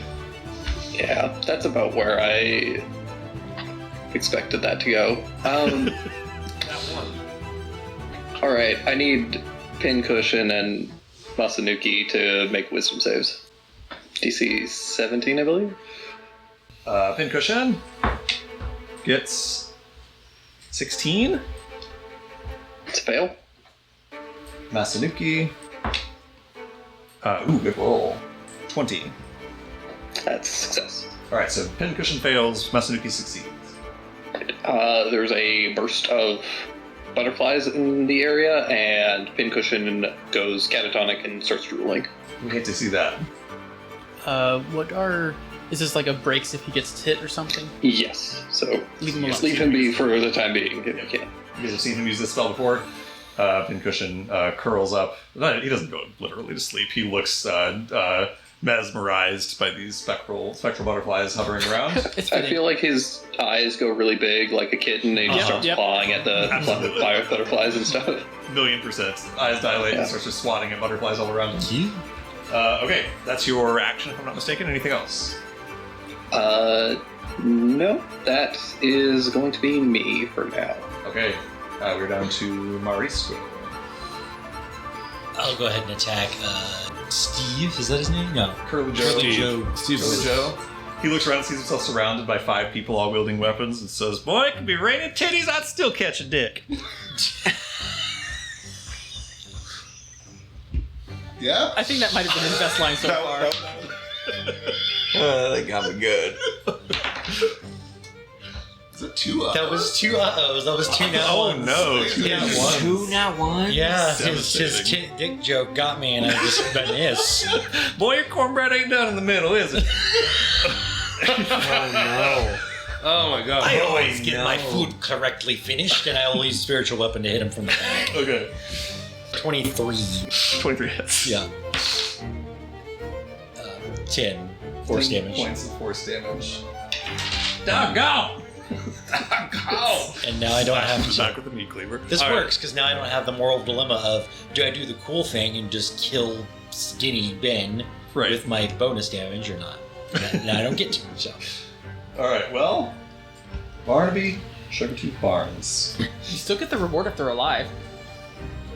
Is this guy. Yes, but they killed a bunch of people already. Yeah, that reward was put up by the vampire sheriff. There's no way we're getting a reward.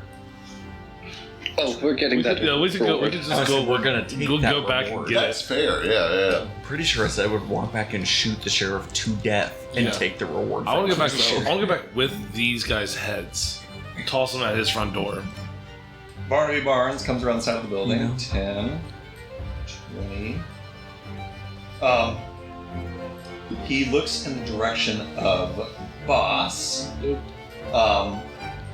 You see him reach towards like a spell casting focus and do a little bit of magic.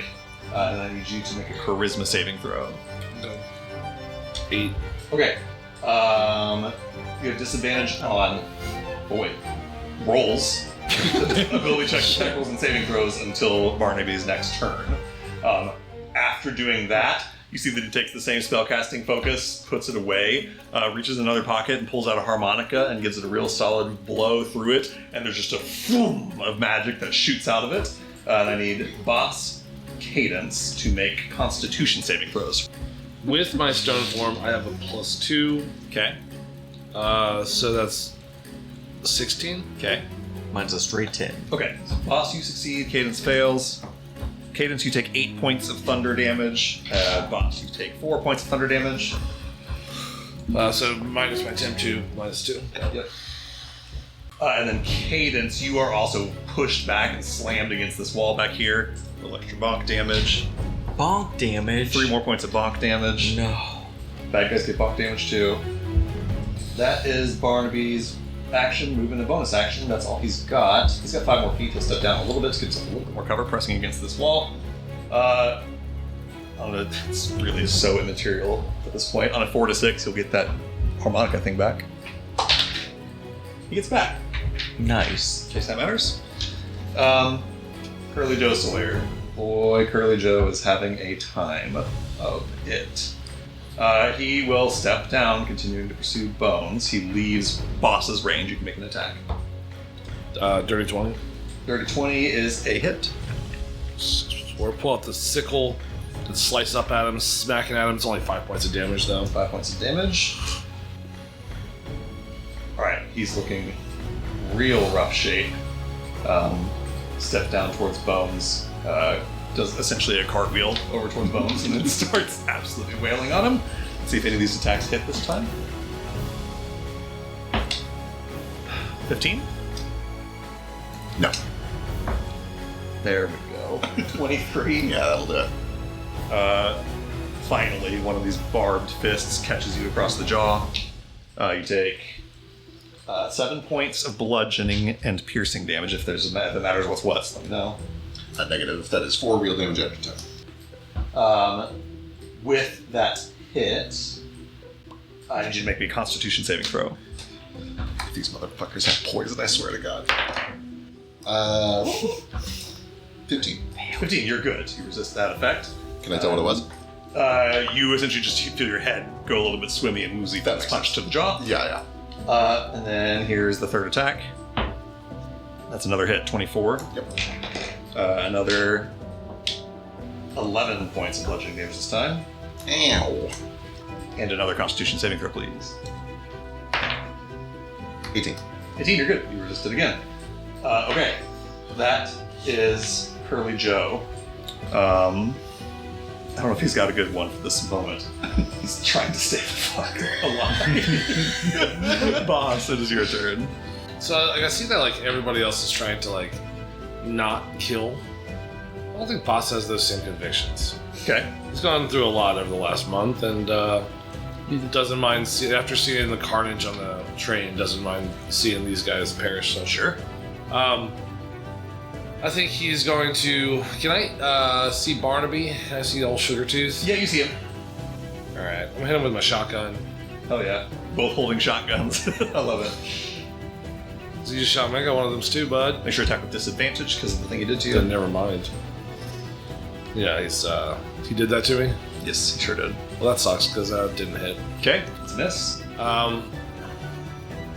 Shotgun shells just burst across the side.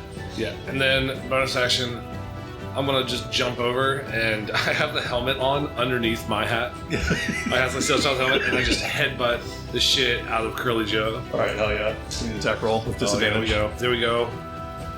That would be a 20 Absolutely. 20 anything. something. Yeah, 25, 24.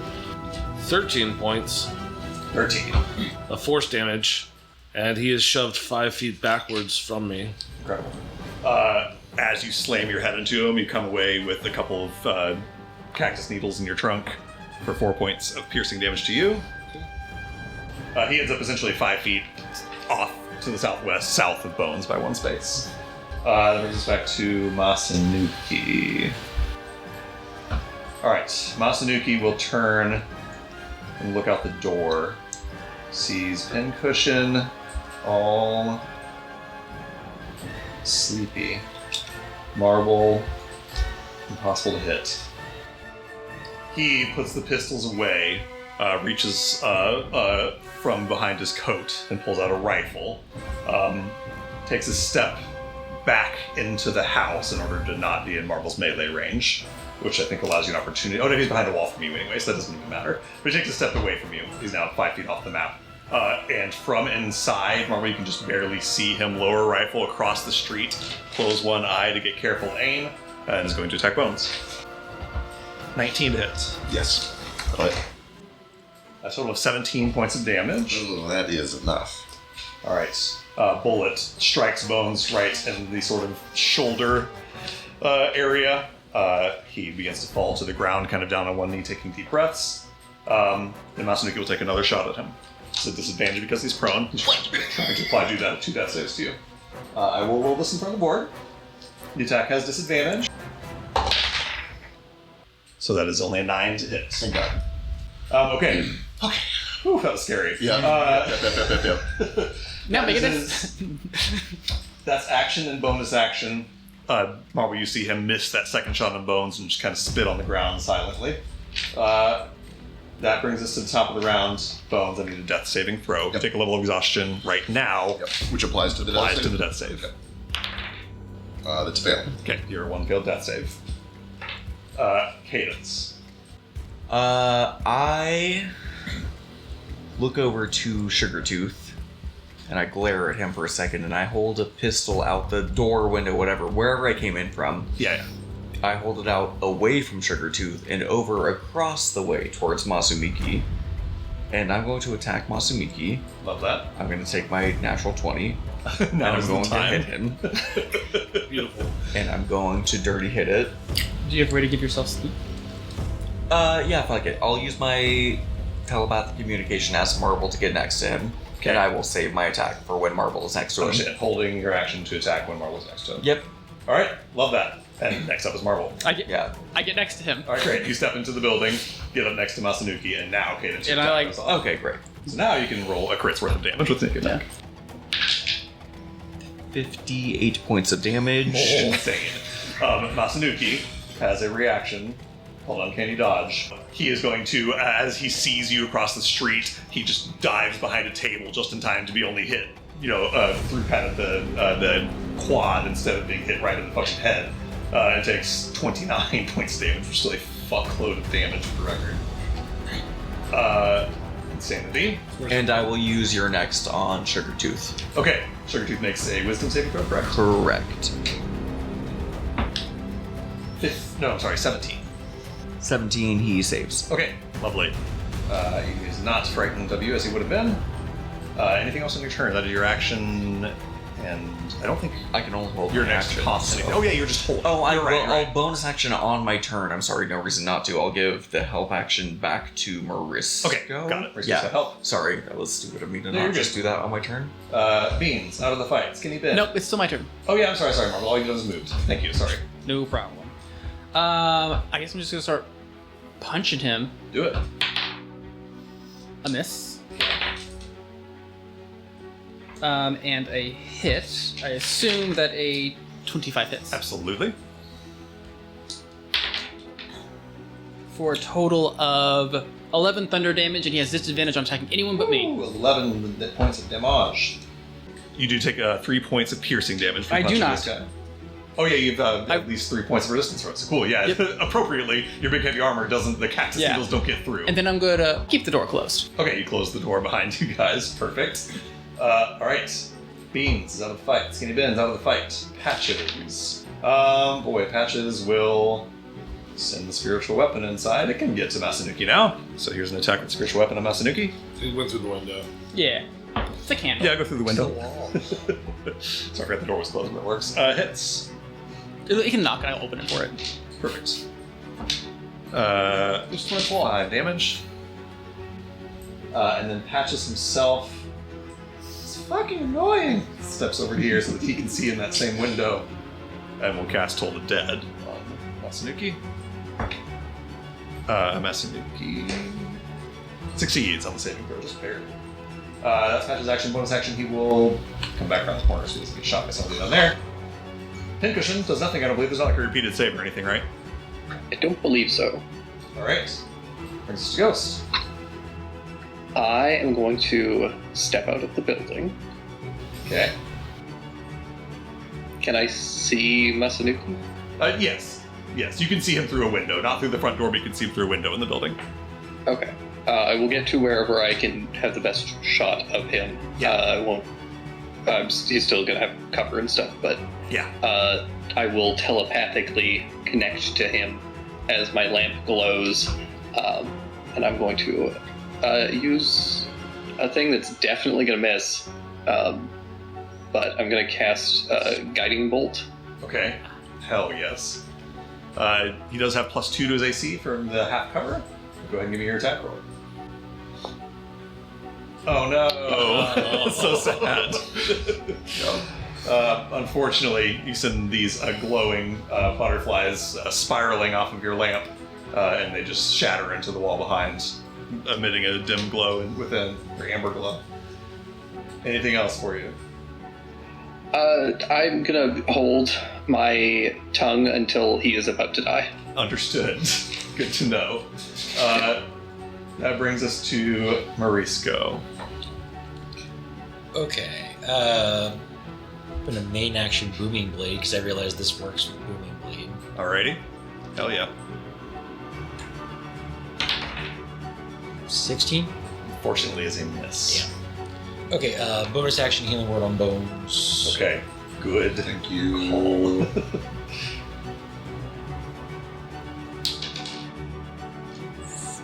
Plus, do I get my? It's just Your modifier, yeah. So 24. 8 points of healing the bones. Bless. Where are you at now? 8 points. He was unconscious on the ground. Okay.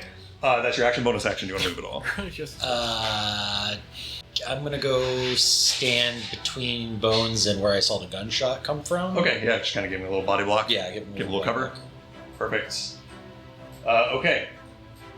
Sugartooth Barnes steps around the corner. Right here. Curly Joe, badly wounded, bleeding, looks back at Sugartooth Barnes and says, "God damn, Sugartooth, this is like jerking off the dog to feed the cat." What? That's repulsive.